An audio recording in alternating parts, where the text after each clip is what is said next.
Hey everyone, मैं हूं गौरव मिश्रा और आपका स्वागत करता हूं मैग्नेट ब्रेन्स पे। और आज एक और नए सेशन के अंदर हम हमारे chapter surface area and volumes को आगे बढ़ाएंगे। पर जैसा कि आप बोर्ड के पीछे देख सकते हो कि हम होंगे कामयाब। अब बात है कि हम कहां होंगे कामयाब, तो हम कामयाब होंगे हमारे टर्म 2 के मैथ्स में, टर्म 2 के एग्जाम में कामयाब होने जा रहे हैं। अब हम कैसे कामयाब होंगे, तो हम कामयाब होंगे इस दमदार फैकल्टी टीम के साथ, इन दमदार मैग्नेट ब्रेन्स के टीचर के साथ, जो कि लगातार आपके लिए मेहनत कर रहे हैं, लगातार आपके लिए वीडियोस बना रहे हैं, आपके लिए लाइव सेशंस ले रहे हैं। बस आपको चैनल से जुड़े हुए रहना है, उन चीजों को फॉलो अप करना है और आप और हम दोनों मिलके आपके बेहतरीन नंबर लेके आएंगे टर्म 2 के सभी एग्जाम में। चलिए, तो ये तो बात हो गई कि हम कैसे होंगे कामयाब। अब बात आती है कि इस पर्टिकुलर सेशन के अंदर हम क्या पढ़ने जा रहे हैं। तो ये जो सेशन है हमारा डेडिकेटेड है surface area and volume. Chapter का तो नाम मालूम है आपको। इसमें हम एग्जांपल्स करने वाले हैं, एग्जांपल नंबर 5 से लेकर एग्जांपल नंबर 7 तक, यानी कि जो आपके एनसीईआरटी के एग्जांपल्स हैं, कहां से कहां तक। हम इस वीडियो के अंदर एग्जांपल 5 को सॉल्व करेंगे, फिर उसके बाद हम एग्जांपल 6 को सॉल्व करेंगे और फिर उसके बाद हम एग्जांपल को सॉल्व करेंगे। तो कंप्लीटली डेडिकेटेड है इन एग्जांपल्स के सॉल्यूशन पे। लेकिन इस वीडियो को स्टार्ट करने से पहले थोड़ी छोटी बहुत इंफॉर्मेशन है जो मैं आपको बता देता हूं। सबसे पहली इंफॉर्मेशन तो ये है, जैसा कि आप सब जानते हो कि मैग्नेट ब्रेन्स पे हम प्रोवाइड करते हैं 100% free education and quality education. इसका मतलब ये होता है कि मैग्नेट ब्रेन्स पे आपको 2 चैप्टर्स पढ़ने के बाद किसी भी तरीके का पेमेंट या किसी भी तरीके का सब्सक्रिप्शन बाय करने की जरूरत नहीं है। सब कुछ आपके लिए फ्री ऑफ कॉस्ट अवेलेबल है। और कहां पे अवेलेबल है? एक तो यूट्यूब प्लेटफॉर्म पे डेफिनेटली अवेलेबल है। जो दूसरी जगह है और जो बेटर प्लेस है इन वीडियोस को देखने की, वो है मैग्नेट ब्रेन्स का वेबसाइट, विच इज www.magnetbrains.com। तो वेबसाइट पे जाइए, अपने क्लास के अकॉर्डिंग जितने भी वीडियोस हैं उनको चेकआउट करिए। सब कुछ अच्छे से प्लेलिस्ट में ऑलरेडी अरेंज है। साथ में अगर आप हिंदी मीडियम के स्टूडेंट्स हैं तो आपके लिए मैग्नेट ब्रेन्स हिंदी नाम का यूट्यूब चैनल है, जिस पे जाइए और सारा कंटेंट आप हिंदी में पढ़ सकते हैं। तो अगर आप कहीं पे भी समस्या फेस करते थे इंग्लिश लैंग्वेज के कारण, तो अब आपको टेंशन लेने की जरूरत नहीं है। तो इस पॉजिटिव नोट के साथ हम इस सेक्शन को स्टार्ट करते हैं, जहां पे हम बेसिकली एग्जांपल्स को डिस्कस करने वाले हैं। लेकिन एग्जांपल्स को डिस्कस करने से पहले इन एग्जाम्पल्स में कौन से कॉन्सेप्ट पे क्वेश्चंस बनाए गए हैं। तो ये जो एग्जाम्पल 5, 6 और 7 है, ये स्पेशली डेडिकेटेड है वॉल्यूम्स पे। जैसा कि हमारा पहले वीडियो है, जैसे कि हमने पहले एक्सरसाइज 13.1 के एग्जाम्पल्स करे थे, फिर हमने एक्सरसाइज 13.1 का सोल्यूशन करा था। तो वो किस पे बेस्ड था? वो आपका बेस्ड था सरफेस एरियाज पे। अब ये जो 13.2 का एक्सरसाइज और उसके जो 5, 6, 7 ये जो 3 एग्जाम्पल्स हैं, ये बेस्ड हैं सॉलिड्स के वॉल्यूम्स पे। तो वॉल्यूम्स निकालने से पहले हमें उसके फॉर्मूलों को डिस्कस करना पड़ेगा। और पहले हम यही देख लेते हैं कि अलग अलग सॉलिड्स में अलग अलग फॉर्मूले क्या होते हैं जिससे आप वॉल्यूम को निकाल सको। जैसे कि सबसे आसान, पहला आपको मैंने सॉलिड्स के अलग अलग टाइप बता दिए हैं और उनके वॉल्यूम्स के फॉर्मूले यहां पे मैंने मेंशन कर दिए हैं। पहला कौन सा सॉलिड है? जो सबसे पहला सॉलिड आप यहां पे देख सकते हैं वो है क्यूबॉइड। क्यूबॉइड तो आप समझते ही हो क्या होता है। एक बेसिक डायग्राम में बना देता हूं। क्यूबॉइड के केस में आपको याद होगा ऐसा होता है क्यूबॉइड। इसमें आपके पास ऐसे 2 रेक्टेंगल्स बना लीजिए, इनको ऐसे ज्वाइन कर लीजिए, ये आपके पास क्यूबॉइड बन गया। इस क्यूबॉइड में 3 पैरामीटर्स आपको गिवन होते हैं। एक गिवन होता है लेंथ, एक गिवन होता है विड्थ या ब्रेथ, ये हो गया आपका विड्थ या ब्रेथ, और तीसरा गिवन होता है आपके पास हाइट। अगर ये तीनों चीजें आपको गिवन है तो आप क्यूबॉइड का वॉल्यूम निकाल सकते हैं। और फॉर्मूला होता है length into breadth into height, यानी कि जब आप लेंथ को ब्रेथ में मल्टीप्लाई कर देते हैं और ब्रेथ को हाइट में मल्टीप्लाई कर देते हैं तो आपको क्यूबॉइड का वॉल्यूम निकल के आ जाता है। साथ में बात आती है कि हम वॉल्यूम्स तो निकाल रहे हैं, वॉल्यूम का यूनिट क्या होगा? जैसे एरिया केस में सेंटीमीटर स्क्वायर या मीटर स्क्वायर यूनिट्स होते थे, तो वॉल्यूम केस में यूनिट क्या होंगे? फॉर एग्जाम्पल आप समझो, मान लो ये लेंथ जो है ये सेंटीमीटर में दिया है, ये विड्थ जो है ये भी सेंटीमीटर में दिया है, और हाइट जो है ये भी सेंटीमीटर में दिया है। तो आप यहां पे खुद देख सकते हो, देखो लेंथ का भी सेंटीमीटर आ गया, विड्थ का भी सेंटीमीटर आ गया और हाइट का भी सेंटीमीटर आ गया। यानी सेंटीमीटर सेंटीमीटर सेंटीमीटर 3 बार है। तो जो यूनिट आती है वो क्या आती है? वो आती है आपके पास सेंटीमीटर क्यूब। कब ये सेंटीमीटर क्यूब आती है? जब आपकी तीनों चीजें सेंटीमीटर में रहती है। अगर यहाँ पे सेंटीमीटर की जगह हम तीनों चीजें मीटर में कर देते हैं, मान लो जो लेंथ है वो मीटर में रहती, मान लो जो विड्थ है वो मीटर में रहती, और जो हाइट है वो मीटर में रहती, तो जब आप इन तीनों को मल्टीप्लाई करते तो आपका जो वॉल्यूम का यूनिट आता है वो आता है मीटर क्यूब। यानी कि आपको तो बस उन तीनों के यूनिट देख लेने हैं, सेंटीमीटर है, किलोमीटर है या मीटर है, जो भी यूनिट है उस यूनिट पे आप होल क्यूब चढ़ा दो या क्यूब चढ़ा दो, आपका यूनिट आ जाता है किसका, वॉल्यूम का। तो पहली दो बातें ध्यान रखना कि क्यूबाइड का वॉल्यूम का फॉर्मूला क्या है, और दूसरी बात उसके यूनिट को हम कैसे डील करते हैं। ठीक है, यूनिट का कैसा रहता है, जैसे सेंटीमीटर सेंटीमीटर है तो सेंटीमीटर क्यूब, अगर मीटर है तो मीटर क्यूब। तो ये पहला क्यूबॉइड हो गया, आई होप आपको समझ आ गया हो। अब ये जो दूसरा आपका शेप रहता है ये रहता है क्यूब। क्यूब से पहले से भी आप वाकिफ हो, फिर भी मैं आपको एक बार शेप बना के दिखा देता हूं। ये जो क्यूब होता है इसको बनाने के लिए पहले आप एक स्क्वायर यहां बनाइए, फिर आप दूसरा स्क्वायर यहां बनाइए, डन। इनको ऐसे ज्वाइन कर दीजिए, तो ये जो फिगर आपके सामने जनरेट हो रहा है ये एक क्यूब है। अब क्यूब में जैसा कि आपको मालूम है कि सारे के सारे एज लेंथ कैसे होते हैं, सेम होते हैं। फॉर एग्जांपल ये वाला जो एज लेंथ है वो ए है, ये वाला जो एज लेंथ है वो ए है, और ये वाला जो एज लेंथ है वो ए है। तो आपके पास जितने भी एज लेंथ होते हैं वो सेम होते हैं। तो अगर आप वॉल्यूम निकालना चाहते हो, क्या निकालना चाहते हो आप, अगर आप वॉल्यूम निकालना चाहते हो तो जैसा क्यूबॉइड था उसमें length into breadth into height था, अब इसमें लेंथ भी ए है, ब्रेथ भी ए है, और हाइट भी क्या है, ए है। तो आप तो ऐसा करो ना, आप ऐसा कर दो, ए मल्टीप्लाइडेड बाय ए मल्टीप्लाइडेड बाय ए। तो ए को हमने 3 बार मल्टीप्लाई कर दिया, तो जैसा कि आप जानते हैं कि ए को आप 3 बार मल्टीप्लाई करेंगे तो आपका आंसर बन जाएगा ए क्यूब। इसीलिए जो वॉल्यूम ऑफ क्यूब बनता है उसका फाइनल फॉर्मूला आप देख सकते हैं ए क्यूब। आप बस इसको ध्यान रख लीजिएगा। वापस से वही बात, अगर सेंटीमीटर हो या मीटर हो उस हिसाब से या तो सेंटीमीटर क्यूब आ जाएगा या तो मीटर क्यूब आ जाएगा। तो इन दोनों फॉर्मूलाज को आप ध्यान रखिएगा। इनफैक्ट आपको तो याद ही होंगे क्योंकि पहले भी आपने बहुत बार पढ़े हैं।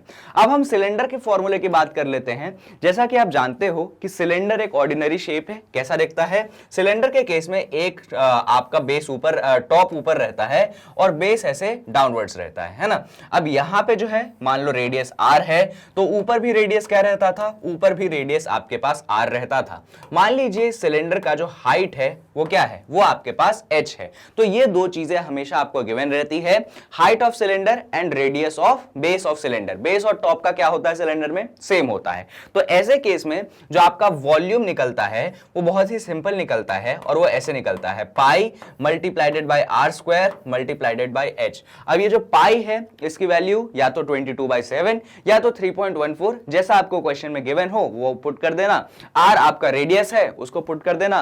रेडियस पे होल स्क्वायर है, इस बात को ध्यान रखिएगा, हमेशा रेडियस जो होता है वो होल स्क्वायर होता है, और उसमें आप हाइट को मल्टीप्लाई कर देना। जब आप ऐसा करते हो तो आपका जो वॉल्यूम है वो कैलकुलेट होके आ जाता है। ऐसा कोई डिफिकल्ट फॉर्मूला नहीं है, इनफैक्ट आप में से ज्यादातर लोगों को याद होगा। याद रखिएगा इस केस में भी जब आप वॉल्यूम का यूनिट निकालेंगे या तो सेंटीमीटर क्यूब लिखोगे या तो मीटर क्यूब लिखोगे, डिपेंडिंग अपॉन कि चीजें सेंटीमीटर में है या चीजें मीटर में है। एक और बात यहां पे आप ध्यान रखना, रेडियस और हाइट है, इन दोनों को सेम यूनिट में रखना, या तो दोनों मीटर में होंगे या तो दोनों सेंटीमीटर में होंगे। ऐसा कभी मत कर देना आप कि एक सेंटीमीटर में है एक मीटर में है और फिर आप जो है वॉल्यूम कैलकुलेट कर रहे हो। ऐसे केस में आपका आंसर क्या हो जाएगा, गलत हो जाएगा। तो ये तीन शेप्स जो है, तीन जो आपके सॉलिड्स हैं, हमने उनको डिस्कस कर लिए। अब हम बढ़ते हैं थोड़ा सा और आगे। अगला जो शेप है, अगला जो सॉलिड है आपके पास वो है कोन। कोन का फिगर आपको याद होगा, हमने पहले भी बहुत बार बना चुका है, पर फिर भी एक बार बना लेते हैं। कोन के केस में ऐसा ट्रायंगुलर टॉप होता है और नीचे जो होता है सर्कुलर बेस होता है। आपको यह भी याद होगा कि इसमें ये जो होता था रेडियस होता था, ये आपके कोन का क्या होता था, ये आपके कोन का हाइट होता था। इसमें हम एक स्लैंट लेंथ भी बनाते थे, तो ये आपके कोन का स्लैंट लेंथ होता था। वॉल्यूम के केस में स्लैंट लेंथ का कोई भी काम नहीं है। किसका काम नहीं है, स्लैंट लेंथ का कोई भी काम नहीं है। तो फॉर्मूला क्या बनता है वॉल्यूम का, वॉल्यूम का फॉर्मूला सेम टू सेम बनता है जैसा सिलेंडर का बना है। हमने अभी सिलेंडर का एक फॉर्मूला बनाया था ना, एग्जैक्टली सेम बनता है फॉर्मूला किसका, इसका, आपके कोन का। बस एक अंतर रहता है, अंतर इतना रहता है कि 1/3 रहता है, बाकी सब कुछ सेम रहता है। आप देख सकते हो यहां पे सिलेंडर का फॉर्मूला था पाई r स्क्वायर h और कोन का भी फॉर्मूला है पाई r स्क्वायर h। बस एक किसका एंट्री हो गया है, तो 1/3 का एंट्री हो गया है। तो इस तरीके से आप क्या निकाल सकते हो, हो आप अपने कोन का जो वॉल्यूम है उसको कैलकुलेट कर सकते हो बड़े ही आसान तरीकों से। इसमें भी आपको रेडियस पुट करना है, आपको हाइट पुट करना है, आपका आंसर आ जाएगा। इसमें भी आप ध्यान रखिएगा कि अगर रेडियस सेंटीमीटर में है तो आपका हाइट भी सेंटीमीटर में रहे, या फिर दोनों का यूनिट क्या रखना है आपको, सेम। अगर दोनों सेंटीमीटर में है चल जाएगा, दोनों मीटर में है चल जाएगा, लेकिन 1 सेंटीमीटर और 1 मीटर में है बात बिगड़ जाएगी। तो फॉर्मूला भी ध्यान रखना, और ये जो डायग्राम है ये तो आपके जैसे ही क्वेश्चन पढ़ो तो कोन पढ़ो ना कि भाई कोन, तो आपके दिमाग में ये डायग्राम छप जाना चाहिए। यहां पे ऑल्दो स्लैंट जो लेंथ है उसका डायरेक्ट काम नहीं है, पर हां हो सकता है कि किसी ना किसी तरीके से आपका यूज आ जाए। इसीलिए वो जो हमने एक फॉर्मूला पढ़ा था, कौन सा वाला, कि आपका जो स्लैंट लेंथ का होल स्क्वायर होता है वो बराबर होता है h square plus r square के बराबर। तो इस फॉर्मूले को जो है आप ध्यान रखिएगा क्योंकि काम आ जाता है कई बार। चलिए, तो यहां पे हमने कोन का डिस्कशन कर लिया। कोन के बाद बात आती है स्फीयर का। स्फीयर का शेप तो आप सभी को क्लियर होगा, जैसे कि एक फुटबॉल को देख लो, वो एक स्फीयर है। अब स्फीयर को 3D में बना पाना तो मेरे लिए बहुत मुश्किल है, हो सकता है आप लोग बना पाए, पर हम 2D से ही समझते हैं। इमेजिन कर लीजिए ये एक फुटबॉल है, ऑल्दो दिख नहीं रहा पर इमेजिन कर सकते हैं। इस स्फीयर में एक होगा सेंटर, क्या होगा, एक सेंटर। सेंटर से क्या निकलेगा, सेंटर से निकलेगा रेडियस। अब स्फीयर है, सेंटर है, रेडियस है, तो इसके वॉल्यूम का जो फॉर्मूला होता है आपको ध्यान रखना है वो होता है 4/3 पाई आर क्यूब। ये होता है आपके स्फीयर के वॉल्यूम का फॉर्मूला, 4/3 पाई आर क्यूब। यहां पे पाई वापस से या तो 22/7 पुट कर सकते हो आप, या तो 3.14 पुट कर सकते हो, जैसा भी क्वेश्चन में गिवन है उस हिसाब से आप पुट कर लो। और आर जो है आपके स्फीयर का रेडियस है, आप उसको यहां पे पुट करिए और वॉल्यूम जो है आप काफी आसानी से निकाल सकते हैं। अब बढ़िया, अब हमने स्फीयर डिस्कस कर लिया है। स्फीयर के बाद एक और शेप यहां पे बहुत इंपॉर्टेंस है, वो है हेमिस्फीयर। हेमिस्फीयर आप समझते हो क्या होता है, यानी कि आपके पास एक टेनिस की बॉल थी, आपने उसको बीचों बीच काट दिया। आई होप कि आपको थोड़ा बहुत इमेजिनेशन क्लियर हो। बाकी आप यहां पे बना भी सकते हैं, एक उसमें सर्कुलर बेस होता है और सर्कुलर बेस के ऊपर आपका ऐसा करके फिगर होता है। तो ये जो फिगर जनरेट होता है आप इसको बुलाते हैं हेमिस्फीयर। हेमिस्फीयर के केस में जो वॉल्यूम होता है, देखो स्फीयर के केस में वॉल्यूम क्या था, 4/3 पाई आर क्यूब। अब हेमिस्फीयर क्या है, उस स्फीयर के वॉल्यूम का आधा है। क्या है हेमिस्फीयर, उस स्फीयर के वॉल्यूम का आधा।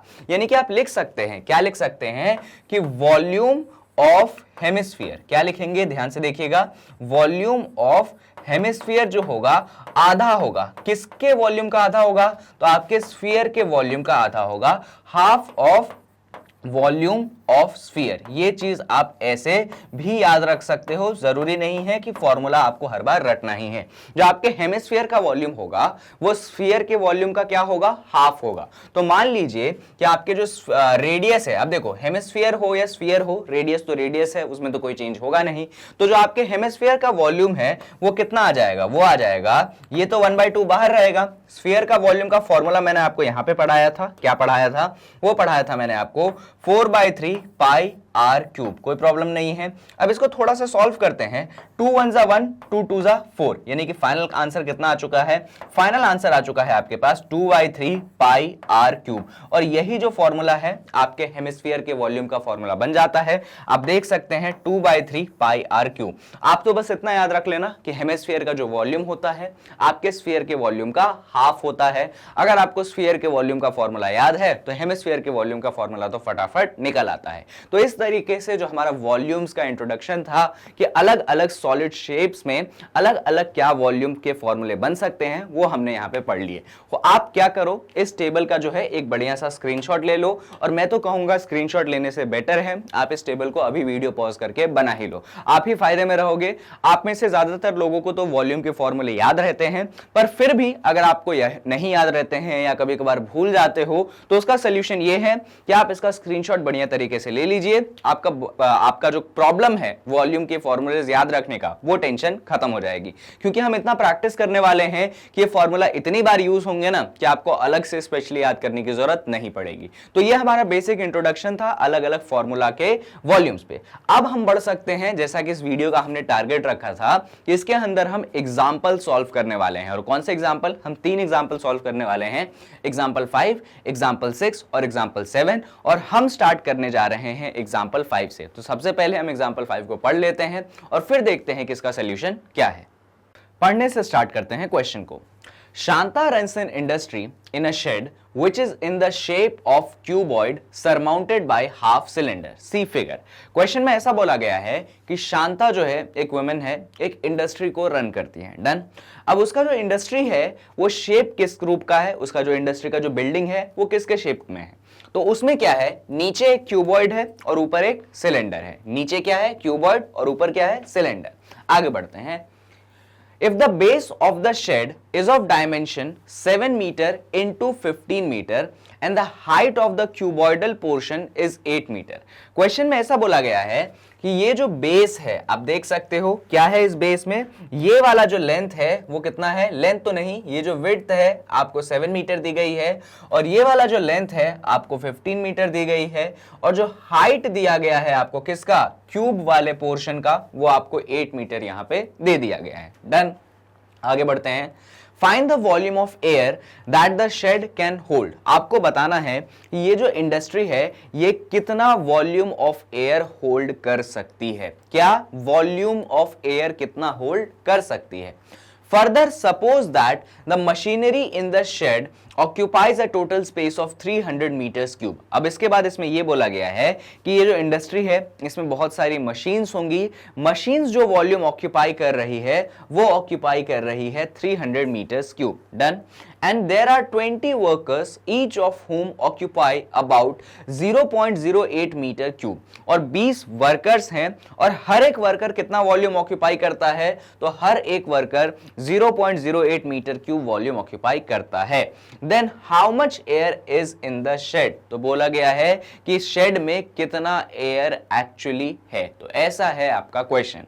अब क्वेश्चन को स्टार्ट करने से पहले हमें वो सारी चीजें लिख लेनी चाहिए जो हमें क्वेश्चन में गिवन है, और लिखने से पहले तो हमें एक बार एक प्रॉपर डायग्राम हमारे खुद के हाथों से बनाना चाहिए जिससे हम थोड़ा उसको और अच्छे से समझ सके। तो सबसे पहले हम इस क्वेश्चन का एक प्रॉपर डायग्राम हम बना लेते हैं। तो क्या था क्वेश्चन में, क्वेश्चन में था नीचे क्या था, एक क्यूबॉइड था और ऊपर क्या था, सिलेंडर था। याद रखिएगा इस फिगर को जब आप देखते हैं, ऊपर जो सिलेंडर बना है ये कंप्लीट सिलेंडर नहीं है। तो कैसा सिलेंडर है, ये हाफ सिलेंडर है। हाफ सिलेंडर का मतलब एक पूरा सिलेंडर है उसको बीचों बीच आपने कट कर दिया है। मैं आपको फिगर में समझाता हूं। देखिए नीचे क्या था आपके पास, नीचे तो एक क्यूबॉइड था, तो नीचे का हम एक क्यूबॉइड बना लेते हैं। ये रहा नीचे आपके पास क्यूबॉइड। चलिए ये एक रेक्टेंगल बना लिया, ये हमने एक दूसरा रेक्टेंगल बना लिया, और ये जो आपका क्यूबॉइड है वो प्रिपेयर हो चुका है। ये है कौन सा, ये है आपका नीचे वाला शेप बिल्डिंग का। अब इसी क्यूबॉइड पे बना हुआ है एक सिलेंडर। अब सिलेंडर कैसे बनाएंगे, तो सिलेंडर हमने कुछ ऐसे बनाया है, हम कोशिश करते हैं बनाने की। ये रहा आपके पास वो सिलेंडर जिसकी यहाँ पे बात चल रही है, जो आपके पास यहाँ पे बनाया गया है। ये सिलेंडर तो बिल्कुल दिख नहीं रहा, पर ठीक है थोड़ा और कोशिश करते हैं तो दिख जाएगा शायद। ये आपका सिलेंडर का कौन सा पोर्शन हो गया, यस, एक सेकेंड फॉर दिस। चलिए ये हमने बना दिया सिलेंडर का एक वाला बेस, ये हम बना देते हैं सिलेंडर का दूसरा, और ये हम ले जाते हैं क्या, हाँ ये सही है, ऐसा करके आप ले जाइए और फिर जो है आप ऐसा जोड़ दीजिए। अब आपको दिख रहा होगा कि ऊपर एक सिलेंडर है और नीचे क्या है, एक क्यूबॉइड है। अब इसमें आपको लेंथ, ब्रेथ और हाइट जो है वो दिया गया है। आपका ये वाला जो लेंथ है वो 15 मीटर दिया गया है। तो मैं डायग्राम में बनाता हूं। बेसिकली वो तो बोल रहे हैं ये दिया है आपके पास 15 मीटर, पर जैसा कि आप जानते हो क्योंकि क्यूबॉइड है तो अगर ये ऊपर वाला 15 मीटर है तो ये चीज भी कितना होगा, ये चीज भी आपके पास 15 मीटर होगा। ऑब्वियस सी बात है। आपके पास डायग्राम में ये जो लेंथ है वो 7 मीटर दिया गया है, यानी कि ये वाला लेंथ, कौन सा वाला लेंथ 7 मीटर दे दिया उन्होंने, ये आपको 7 मीटर उन्होंने दे दिया। इसमें थोड़ा सा चेंज कर लो, क्या मैं बताता हूं, इसको इतना लंबा ना बनाने की जगह आप उतना ही दिखाइए जितना है। ये है आपके पास 7 मीटर। अब ये आपका क्या है, बेसिकली आपका विड्थ है, तो इसको यहां पे 7 की जगह आप यहां पे भी दिखा सकते हैं कि ये आपके पास 7 मीटर है। डन। और साथ में एक और चीज दी गई है, आपको हाइट दिया गया है आपके क्यूबॉइड वाले पोर्शन का जो कि है 8 मीटर। तो आप यहां पे हाइट भी दिखा दीजिए। आपके क्यूबॉइड वाले पोर्शन का जो हाइट है वो कितना है, वो यहां पे 8 मीटर है। तो आपको ढेर सारा इंफॉर्मेशन पता चल गया। अब इसमें एक और बात ध्यान रखिएगा, नीचे क्यूबॉइड है और ऊपर सिलेंडर का हाफ है। सिलेंडर कंप्लीट नहीं है, ऊपर कैसा है सिलेंडर, हाफ। अब ये हाफ सिलेंडर सिलेंडर बनाया कैसे गया होगा। तो हाफ सिलेंडर को बनाने के लिए उन्होंने एक कंप्लीट सिलेंडर लिया होगा। मान लीजिए उनके पास ये कंप्लीट सिलेंडर है, इस कंप्लीट सिलेंडर को ऐसे बीचों बीच काट दिया है और उसमें से जो एक पोर्शन निकला उसको ऊपर रख दिया है। तो एक कंप्लीट सिलेंडर को डिवाइड किया गया है मिडवे, तो क्या बना है, ऊपर एक हाफ सिलेंडर बना है।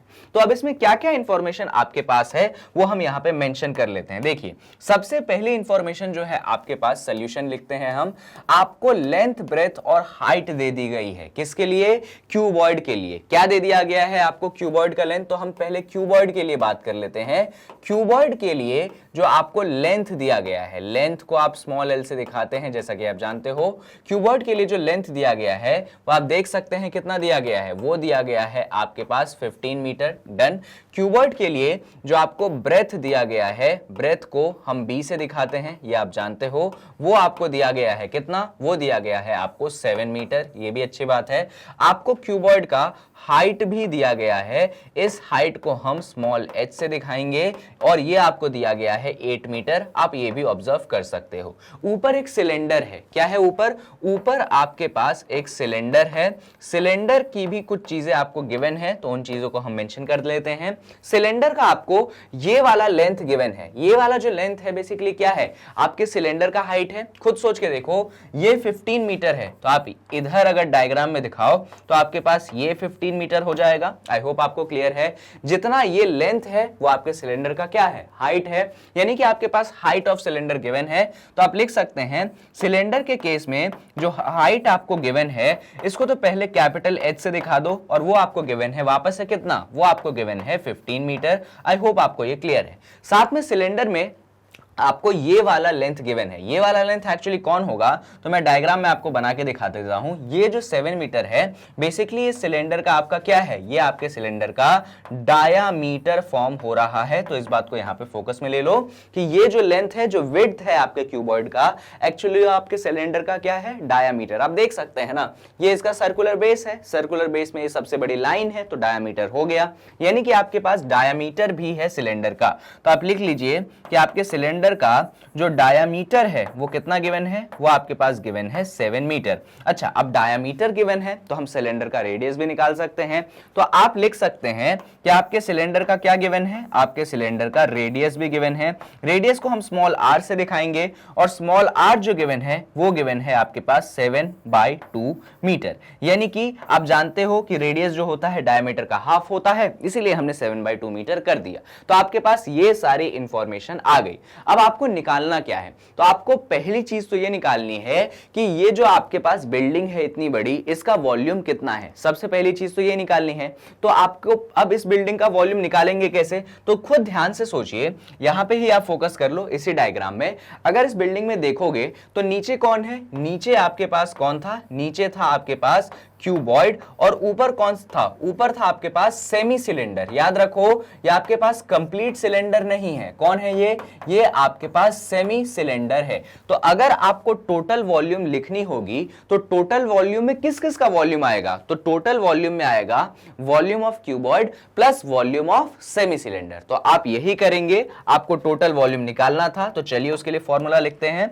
आप लिखेंगे वॉल्यूम ऑफ इंडस्ट्री। क्या लिखेंगे आप, वॉल्यूम ऑफ इंडस्ट्री बिल्डिंग। ऐसा लिखोगे तो और सही रहेगा, क्योंकि बेसिकली आप जो इंडस्ट्री है ना उसके पूरे बिल्डिंग का वॉल्यूम निकाल रहे हैं। तो वॉल्यूम ऑफ इंडस्ट्री बिल्डिंग जो है आपके पास क्या क्या आएगा, तो जैसा कि मैंने आपको बताया था वो दो चीजों का सम होगा, volume of cuboid plus volume of semi cylinder. याद रखिएगा कंप्लीट सिलेंडर नहीं है, वो एक सेमी सिलेंडर है। तो लिख देते हैं volume of industry building is equal to volume of cuboid. क्या लिखेंगे हम, वॉल्यूम ऑफ क्यूबॉइड। और इसमें हम किसको प्लस कर देंगे, इसमें हम प्लस कर देंगे किसको, वॉल्यूम ऑफ सेमी सिलेंडर। बढ़िया, तो ये हमने पुट कर दिया वॉल्यूम ऑफ सेमी सिलेंडर। बहुत बढ़िया। अब बात आती है कि हमें तो फॉर्मूला पुट करना पड़ेगा, तो चलिए फॉर्मूला पुट कर देते हैं। देखो आपके क्यूबॉइड का वॉल्यूम क्या होता है, वॉल्यूम का फॉर्मूला पता है आपको, क्या होता है, length into breadth into height, जैसा कि आप जानते हैं।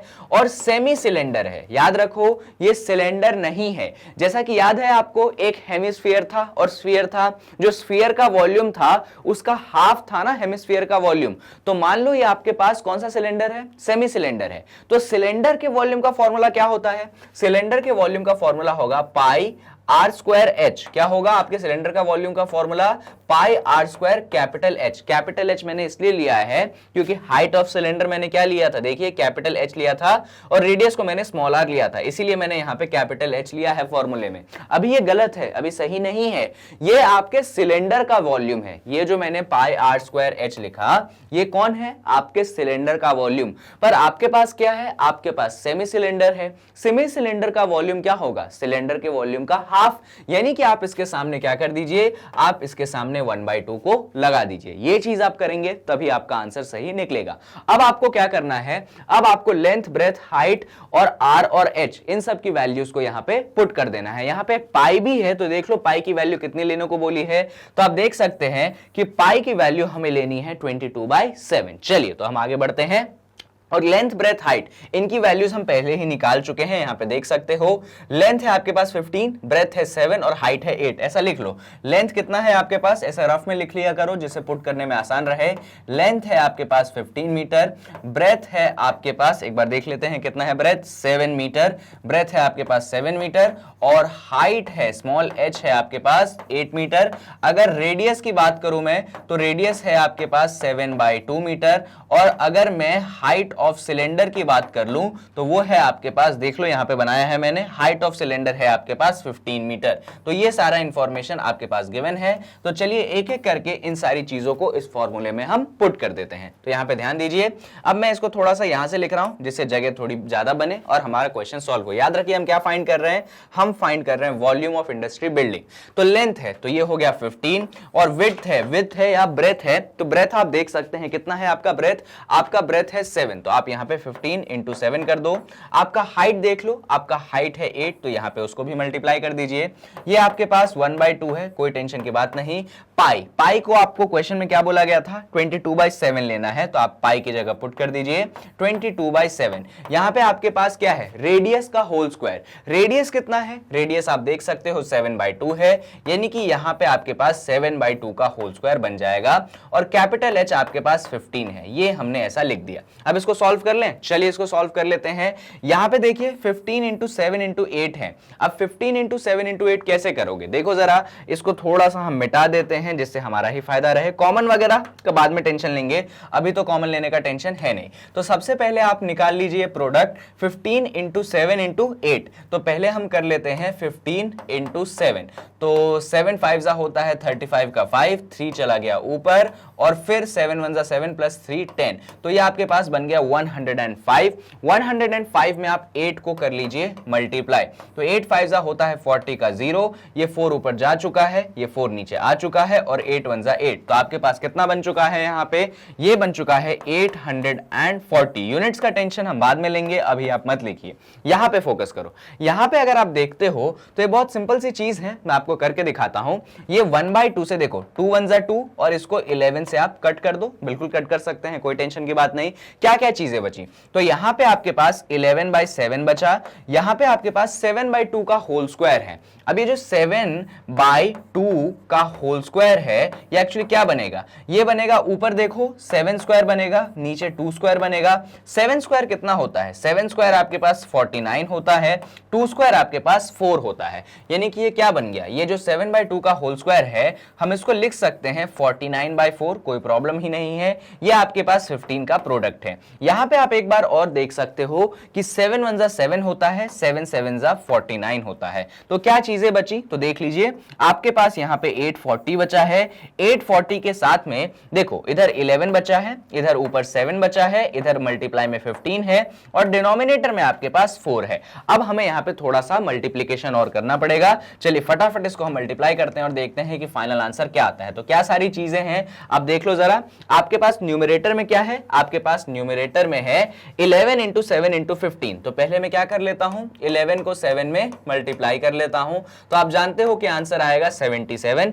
इस 527 को मैं 15 में मल्टीप्लाई कर लेता हूं, तो चलो करते हैं। 5 7 35 का 5, 3 चला गया ऊपर, 5 7 35 प्लस 3 38 है ना, तो ये 38 लिख दिया हमने, डन। इधर 1 से मल्टीप्लाई कर लेते हैं, तो 1 7 7, 1 7 7, ऐड कर लेते हैं, तो ये बन गया 5, 8 प्लस 7 कितना होता है 15 का 5, 1 चला गया ऊपर, 7 प्लस 3 10 प्लस 1 11, तो आपके पास फाइनल आंसर बन चुका है 1155। तो हम इसको ऐसा लिख सकते हैं, कैसा लिख सकते हैं, हम इसको लिख सकते हैं 840 प्लस 1155 डिवाइडेड बाय 4। अब 1155 को हमें 4 से डिवाइड करना है, तो चलो अगले पेज पे ही डिवाइड करेंगे। तो क्या चीजें हमारे पास जो वॉल्यूम ऑफ बिल्डिंग बन रहा है वो बन रहा है 840, और क्या है और क्या है और क्या है देख लेते हैं जरा, 1155 डिवाइडेड बाय 4, 1155 डिवाइडेड बाय 4। अब 1155 को हमें 4 से डिवाइड करना पड़ेगा, तो 4 आपका बाहर रहेगा, 1155 आपका अंदर रहेगा। जैसा कि आप जानते हैं 4 2 होता है 8, तो 11 में से 8 चला जाएगा तो 3, ये 5 नीचे आ जाएगा। 4 8 होता है आपके पास 32, तो 35 में से 32 सब्सट्रैक्ट करोगे, आपके पास 3 नीचे बचेगा। ये 5 आप वापस से नीचे लाए, 4 8 वापस से आप कर देंगे 32, वापस से आपके पास 3 बचा। आप यहाँ पे एक पॉइंट लगाइए, यहाँ पे 0 पाइए। फिर 4 7 होता है 28, तो 30 में से 28 सब्सट्रैक्ट करोगे, आपके पास 2 बचेगा, 0 आ चुका है। और 4 5 होता है 20, सब कुछ कैंसिल हो चुका है। यानी कि जो आपके पास इसका आंसर था 115/4 का आंसर वो ये बन गया। कितना बन गया, अरे मैंने तो पूरा मिटा ही दिया, वो बन गया आपके पास, एक सेकंड उसको वापस लाते हैं, ये रहा, हाँ 288.75। तो आप ऐसा करो ना, 840 में ये जो आपके पास 288.75 है इसको ऐड कर दो, तो चलो ऐड कर लेते हैं। ये है ऊपर आपके पास 840, नीचे क्या है, नीचे है आपके पास 288.75, डन। इन सबको फटाफट हम ऐड करते हैं, ये आपके पास 5 आ चुका है, ये आपके पास 7 आ चुका है, ये आपने यहाँ पे पॉइंट लगा दिया। चलो पॉइंट को थोड़ा सा बड़ा बना देते हैं वरना आप लोग को दिखता ही नहीं होगा। ये 8 प्लस 0 ये आपके पास 8 बन गया, ये 8 प्लस 4 12 का 2 बन गया, ये 1 ऊपर चला गया, 8 प्लस 2 10 प्लस 1 11, यानी कि जो आपके पास फाइनल आंसर है वो आ चुका है, और वो कितना आ चुका है 1128.75। कितना आ गया है 1128.75। अब बात है कि यूनिट क्या लगाओगे। देखो सबसे पहली बात तो ये कि आपके इंडस्ट्री का क्या है, ये वॉल्यूम है, और सारी चीजें किस में है, मीटर में है। देख लो ना, सारी चीजें आपको इनिशियली मीटर में ही गिवन थी। तो अगर वॉल्यूम है मीटर में है, तो मैं आपको पहले ही बता चुका हूं कि आप यूनिट लगा देंगे मीटर क्यूब का, तो जो आपका टोटल वॉल्यूम है वो यहां पे कैलकुलेट हो चुका है। यहां पे क्वेश्चन खत्म नहीं होता है, यहां तो आपने सिर्फ टोटल वॉल्यूम कैलकुलेट किया जो कि आपके इंडस्ट्री का है। अब आपको कैलकुलेट करना है, अगर क्वेश्चन मैं आपको वापस से पढ़ा देता हूं, देखो अब यहां पे ऐसा बोला गया है कि जो मशीनरी है उस इंडस्ट्री के अंदर वो इतना वॉल्यूम ऑक्यूपाई करती है, साथ में इस इंडस्ट्री के अंदर 20 लोग और हैं, और हर एक इंसान कितना वॉल्यूम ऑक्यूपाई करता है, इतना वॉल्यूम ऑक्यूपाई करता है। यानी कि हमें यहां पे भी कुछ और चीजें करने की जरूरत है, क्योंकि हमें जो चीज नेक्स्ट निकालनी है वो है कि कितना एयर है शेड के अंदर। ये जो इंडस्ट्रियल शेड है इसके अंदर टोटल एयर कितना है, हमें इस चीज को कैलकुलेट करना है। अब एयर कैलकुलेट करने के लिए मेरी बात सुनिए, ये आपके पास टोटल वॉल्यूम आ चुका है, अच्छी बात है। अब इसके आगे लिखते हैं जरा, कुछ चीजें ऑक्यूपाई कर रहा था ना वॉल्यूम, क्या क्या चीजें ऑक्यूपाई कर रहा था, तो सबसे पहले तो मशीनरी ऑक्यूपाई कर रहा था वॉल्यूम, तो हम यहां पे लिखते हैं volume occupied by machinery. Volume occupied, कितना वॉल्यूम ऑक्यूपाई करता है आपका मशीनरी, कितना दिया है क्वेश्चन में, चलो देख लेते हैं। पहले लिख लेते हैं वॉल्यूम ऑक्यूपाइड बाय मशीनरी। देखिए जरा कितना वॉल्यूम ऑक्यूपाई किया है मशीनरी ने, 300 मीटर क्यूब। तो हम यहां पे क्या लिख देंगे कि 300 मीटर क्यूब जो है आपके मशीनरी ने वॉल्यूम ऑक्यूपाई किया है, बड़ी अच्छी बात है। अच्छा, अब यहां पे एक चीज और लिखी थी कि 20 वर्कर काम कर रहे हैं, और हर एक वर्कर ईच मतलब कितना वॉल्यूम ऑक्यूपाई करता है, इतना वॉल्यूम ऑक्यूपाई करता है। तो हम यहां पे लिखेंगे वॉल्यूम ऑक्यूपाइड बाय 1 वर्कर। क्या लिखेंगे, volume occupied, volume occupied by 1 worker. तो एक वर्कर कितना वॉल्यूम ऑक्यूपाई करता है, तो कितना वॉल्यूम ऑक्यूपाई करता है एक वर्कर, 0.08 मीटर क्यूब। तो हम लिख देंगे 0.08 0.08 मीटर क्यूब ये आपका एक वर्कर वॉल्यूम ऑक्यूपाई करता है। अच्छा, कितने वर्कर्स हैं, टोटल नंबर ऑफ वर्कर्स कितने हैं? तो टोटल जो वर्कर्स हैं आपको क्वेश्चन में दिया जा चुका है कि टोटल वर्कर्स हैं आपके पास 20। तो टोटल वॉल्यूम कितना ऑक्यूपाइड है हमें वो निकालना पड़ेगा। तो टोटल वॉल्यूम जो वर्कर्स द्वारा ऑक्यूपाइड है वो निकालते हैं, total volume occupied by worker, total volume occupied by workers. तो कितना होगा टोटल वॉल्यूम वर्कर्स द्वारा ऑक्यूपाइड? तो इधर खुद क्वेश्चन में देखो ना, 20 वर्कर हैं, एक वर्कर इतना वॉल्यूम ऑक्यूपाई करता है, तो 20 वर्कर कितना वॉल्यूम ऑक्यूपाई करेंगे? सिंपल सी बात है, आप 20 में जो है 0.08 को मल्टीप्लाई कर दीजिए तो आपको जो टोटल वॉल्यूम है वो निकल के आ जाएगा। तो कर ले मल्टीप्लाई, चलिए करते हैं मल्टीप्लाई। तो जब आप 20 में 0.08 को मल्टीप्लाई कर रहे हैं तो सबसे बेसिक चीज तो आप ये देखो कि 20 को 2 इंटू 10 लिख दो, ये आपका 0.08 तो हो ही गया। अब इसके बाद जब आप 0.08 में 10 का मल्टीप्लाई करोगे तो आप जानते हैं कि ये 0.8 बन जाएगा। अब 0.8 में डायरेक्ट में 2 का मल्टीप्लाई करके जो फाइनल आंसर है वो बना दूंगा 1.6 मीटर क्यूब। कितना बना दूंगा? 1.6 मीटर क्यूब। देखो वो मीटर क्यूब में था 0.08, तो ये भी मीटर क्यूब में तो बनेगा ही बनेगा। अब यहां पे देखिएगा दो चीजें बड़ी इंपॉर्टेंट और बड़ी क्रूशियल हैं। एक तो वॉल्यूम ऑक्यूपाइड बाय मशीनरी, अरे बाय लिखना तो भूल गया, वॉल्यूम ऑक्यूपाइड बाय मशीनरी, और जो दूसरी चीज है वो है आपकी total volume occupied by workers, जो कि आपके पास इतना है। अब आपको कैलकुलेट करना है कि कितना वॉल्यूम जो है एयर का आपके इंडस्ट्री के अंदर है। तो मेरी बात ध्यान से सुनिएगा, जो चीज मैं लिखने वाला हूं वो बहुत ज्यादा इंपॉर्टेंट है। वॉल्यूम ऑफ एयर क्या लिखेंगे हम लिखेंगे volume of air inside the shed, volume of air inside the shed। आप मुझे खुद बताइए कि शेड के अंदर कितना वॉल्यूम आपका एयर रहेगा। तो जो एक हमने कैलकुलेट क्या किया था, एक हमने कैलकुलेट किया था हमारे शेड का टोटल वॉल्यूम, किया था कि नहीं किया था? सबसे पहले 1128.75 वो हमारे शेड का क्या था? Total volume.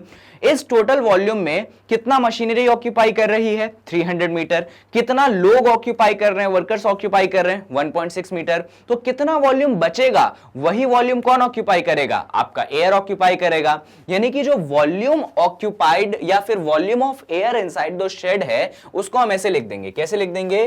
Total volume of shed. ध्यान से देखिएगा, टोटल वॉल्यूम ऑफ शेड, या फिर कह लो बिल्डिंग, शेड बोल दो, बिल्डिंग बोल दो, बात बन जाएगी। Total volume of building minus, इसमें से किसका माइनस करेंगे? हम इसमें माइनस कर देंगे वॉल्यूम ऑफ मशीनरी। तो पहले माइनस कर देते हैं किसको? Volume of machinery. डन, हमने मशीनरी के वॉल्यूम को माइनस कर दिया।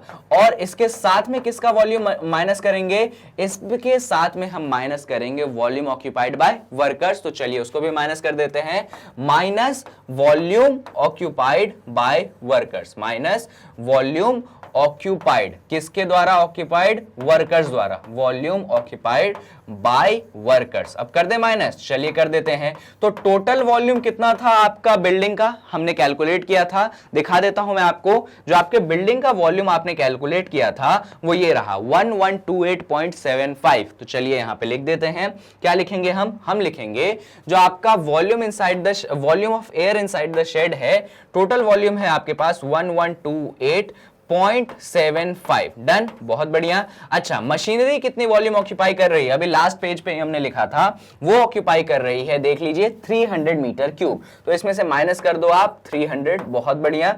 और वर्कर्स कितने ऑक्यूपाई कर रहे हैं ये देखो हमने कैलकुलेट किया है 1.6 मीटर क्यूब। यानी कि इसमें से आप 1.6 को और जो है सब्सट्रैक्ट कर दो। चलो कर ले सॉल्व इसको। तो इसको आप ऐसा लिख सकते हैं, ये हो गया आपके पास 1128.75। अब इधर देखिए ये माइनस 300 बन गया और ये आपके पास क्या बन गया? माइनस 1.6। ऐसा करो ना, ये देखो 300 के सामने भी माइनस है, 1.6 के भी सामने माइनस है, तो माइनस और माइनस के कारण दोनों के सामने सेम है साइन, तो आप ऐड कर सकते हैं, बिल्कुल ऐड कर सकते हैं। यानी कि ये हो जाएगा आपके पास कितना? 300 प्लस 1.6। अब ये तो एडिशन करने की जरूरत है नहीं मुझे, पर फिर भी मैं कर देता हूं। हम इसको लिख सकते हैं 301.6, यानी कि ये कुछ ऐसा हो चुका है आपके पास। ये तो 1128.75 बना हुआ है, इसमें से आपने सब्सट्रैक्ट कर दिया, किसको सब्सट्रैक्ट कर दिया?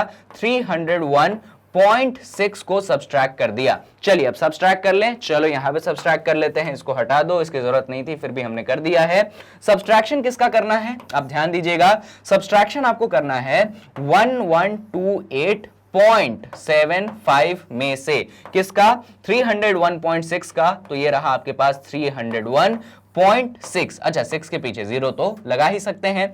5 में से 0 घटाओगे तो आपके पास 5 बचेगा, 7 में से 6 घटाओगे तो आपके पास 1 बचेगा, ये आपके पास पॉइंट आ चुका है। 8 में से 1 सब्सट्रैक्ट करोगे तो आपके पास 7 बचेगा, 2 में से 0 सब्सट्रैक्ट करोगे तो आपके पास 2 बचेगा। यहां पे देख लो जरा, अब फटाफट हम कर लेते हैं। 1 बन गया 0, ये 1 बन गया कितना, ये 1 बन गया 11, तो 11 में से 3 सब्सट्रैक्ट करेंगे तो आपके पास 8 बचेगा। ये 0 में से कुछ भी सब्सट्रैक्ट नहीं करोगे तो भी 0 ही बचेगा। यानी कि जो फाइनल आंसर आपके पास आ चुका है वो आपके पास है 827 पॉइंट क्या, 0.15। अच्छा यूनिट क्या लगाएंगे, सब कुछ किस में था, हर वॉल्यूम मीटर क्यूब में था, तो जो आपका फाइनल यूनिट है वो भी आपके पास मीटर क्यूब में आ जाएगा। तो जो volume of air inside the shed है उसका फाइनल आंसर है आपके पास 827.15 मीटर क्यूब। अगर आप ये सॉल्व कर पाए यानी कि जो आपका फाइनल आंसर है वो आ चुका है। तो इस क्वेश्चन में क्या था, जो शांता का इंडस्ट्री था, हमने उसमें टोटल वॉल्यूम भी निकाला, हमें मशीनरी की वॉल्यूम गिवन थी, हमें टोटल वर्कर्स की भी वॉल्यूम हमने निकाल ली, थोड़ा बहुत कैलकुलेट किया, फिर टोटल वॉल्यूम में से मशीनरी और वर्कर्स द्वारा जो वॉल्यूम ऑक्यूपाई था उसको सब्सट्रैक्ट किया, तो जो हमारा फाइनल आंसर है जो कि किसका है, वॉल्यूम ऑक्यूपाइड बाय एयर का, वो आपके सामने आ चुका है। जैसे कि मैंने इस एग्जाम्पल को हर एक स्टेप सॉल्व किया, यानी कि ऐसा नहीं है कि मैंने आपको ये बोला कि ये इसका फॉर्मूला है, आप इसको लगा लो, आप आंसर पा लो, ऐसा मैंने बिल्कुल नहीं बोला। मैंने सॉल्व किया है हर एक पॉइंट तक, यानी एक डेसिमल पॉइंट भी हमने यहां पे कैलकुलेट किया है। जब आपका एग्जाम आता है सिमिलरली आपको क्वेश्चन को ऐसे ही सॉल्व करना है। तो इस तरीके से आपका जो ये वाला क्वेश्चन था एग्जाम्पल नंबर 5 वो होता है खत्म। आई होप आप सभी को ये एक्सप्लेनेशन समझ आया हो, कहीं पे कोई कंफ्यूजन ना हो। चलिए तो एग्जाम्पल 5 के बाद हम बात कर सकते हैं एग्जाम्पल नंबर 6 को, तो इसको भी पहले पढ़ते हैं, इससे रिलेटेड जो भी फिगर है उसको थोड़ा एनालाइज करते हैं और फिर जो है इसका हम सोल्यूशन देखते हैं। क्वेश्चन पढ़ने से स्टार्ट करते हैं।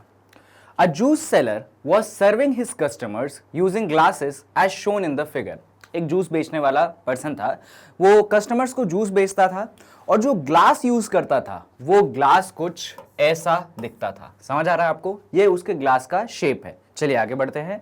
The inner diameter of the cylindrical glass was 5 centimetre. Question में बता दिया गया है कि ग्लास कैसा है, सिलेंड्रिकल ग्लास है और उसका इनर डायमीटर दे दिया गया है, और कितना है इनर डायमीटर, तो उसका इनर डायमीटर है 5 सेंटीमीटर। ठीक है भाई। But the bottom of the glass had a hemispherical raised portion which reduced the capacity of the glass. पर जो ग्लास का जो बॉटम है उसमें एक हेमिस्फेरिकल रेज्ड पोर्शन था जो कि आप यहां पे ऑब्जर्व कर सकते हो। यानी कि समझो इस ग्लास का फंडा समझो कैसा है, ये ऊपर से ग्लास है और नीचे से जो है ऐसा समझ लो ग्लास है, इमेजिन करो ये सिलेंड्रिकल ग्लास है और नीचे से एक हेमिस्फेरिकल पोर्शन रेज्ड है, जिससे जो पानी या फिर जूस भरेगा ना वो देखो यहां तक भरेगा और फिर जो है सिर्फ यहां तक भरेगा। क्यों नहीं भर रहा है इस हिस्से में, क्योंकि ये तो हिस्सा हेमिस्फेरिकल रेज्ड पोर्शन है, यानी कि ग्लास दिखने में सिलेंडर है पर उसमें पानी भरता है या जूस कितना भरता है, सिर्फ इन जगहों पे भरता है। टेंशन मत लो, एक बार और डायग्राम बना के समझाऊंगा।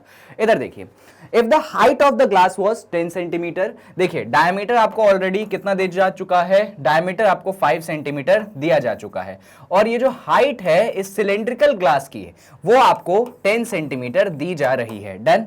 Find the apparent capacity of the glass and its actual capacity.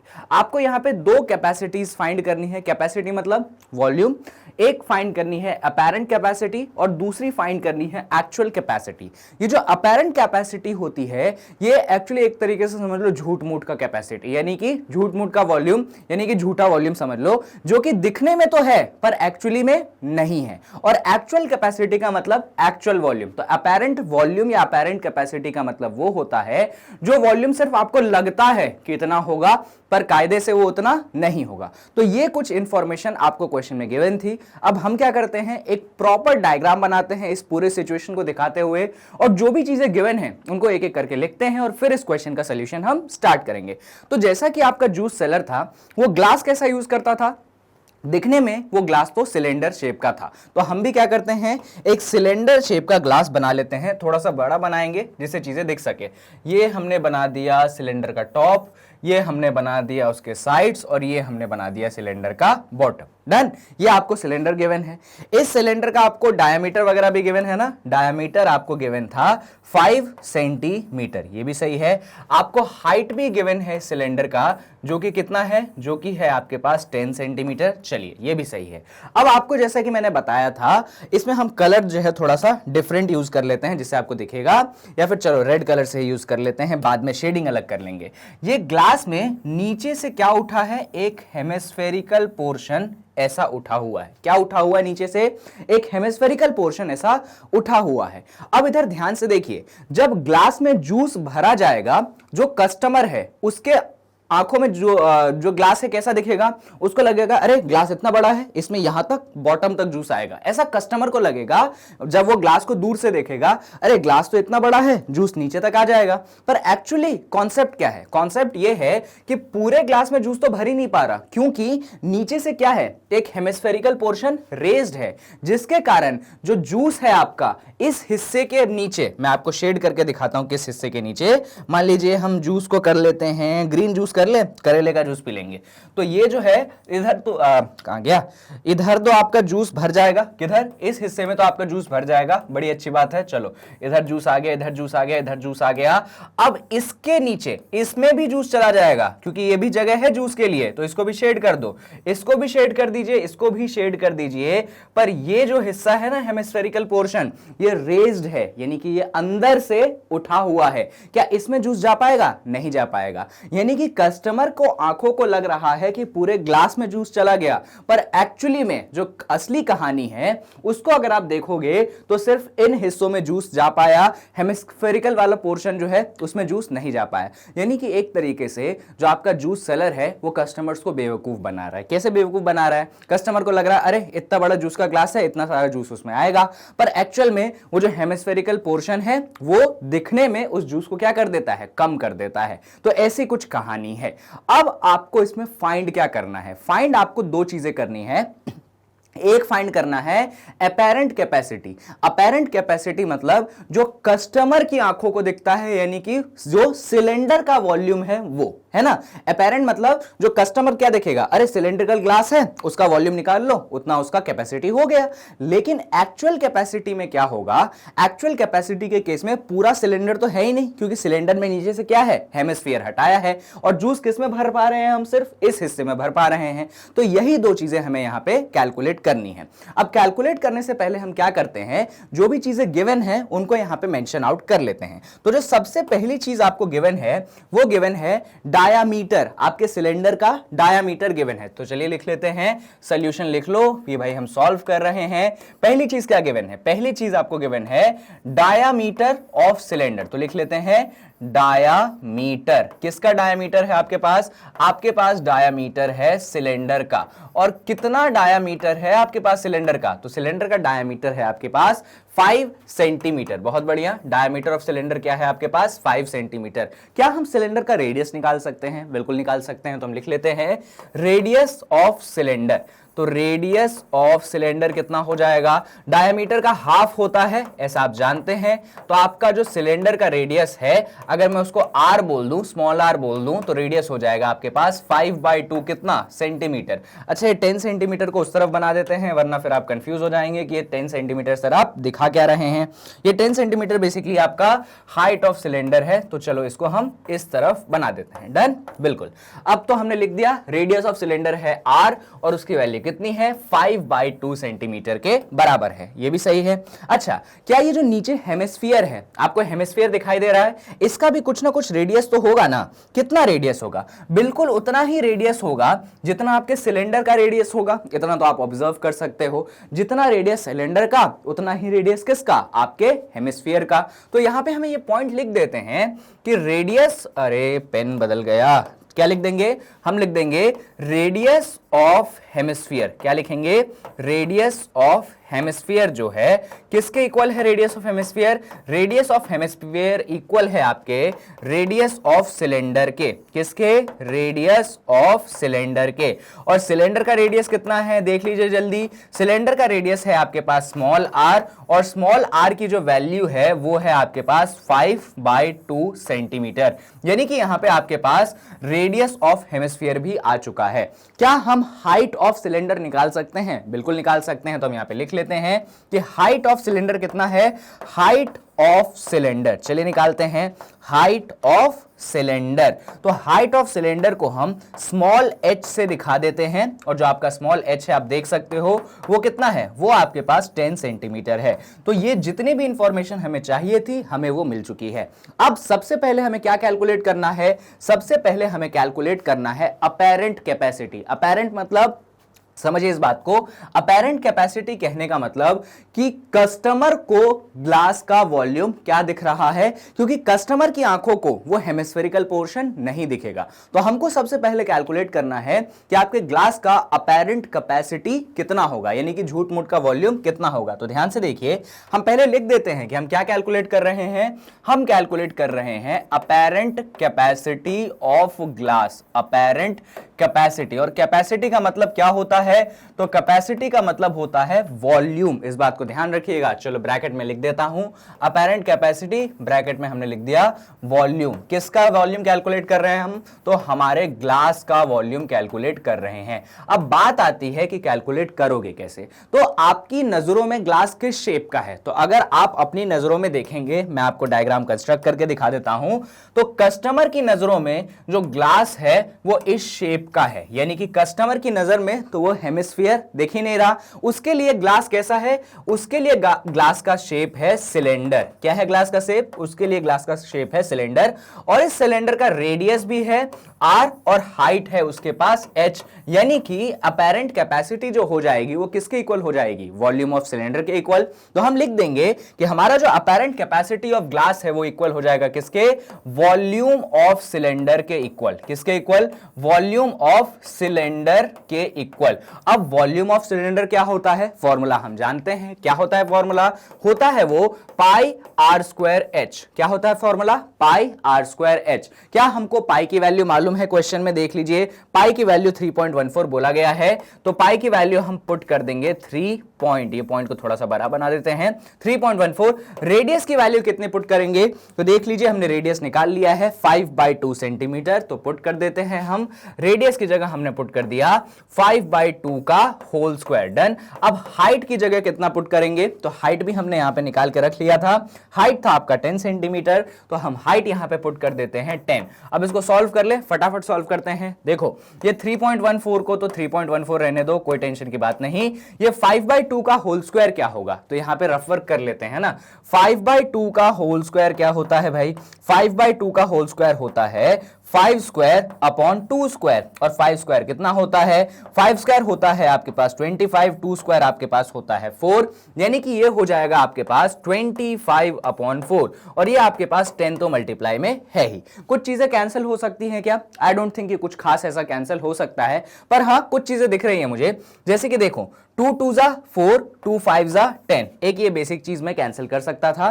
साथ में इधर आप और फोकस कर सकते हैं, ये 3.14 है, ये 2 है।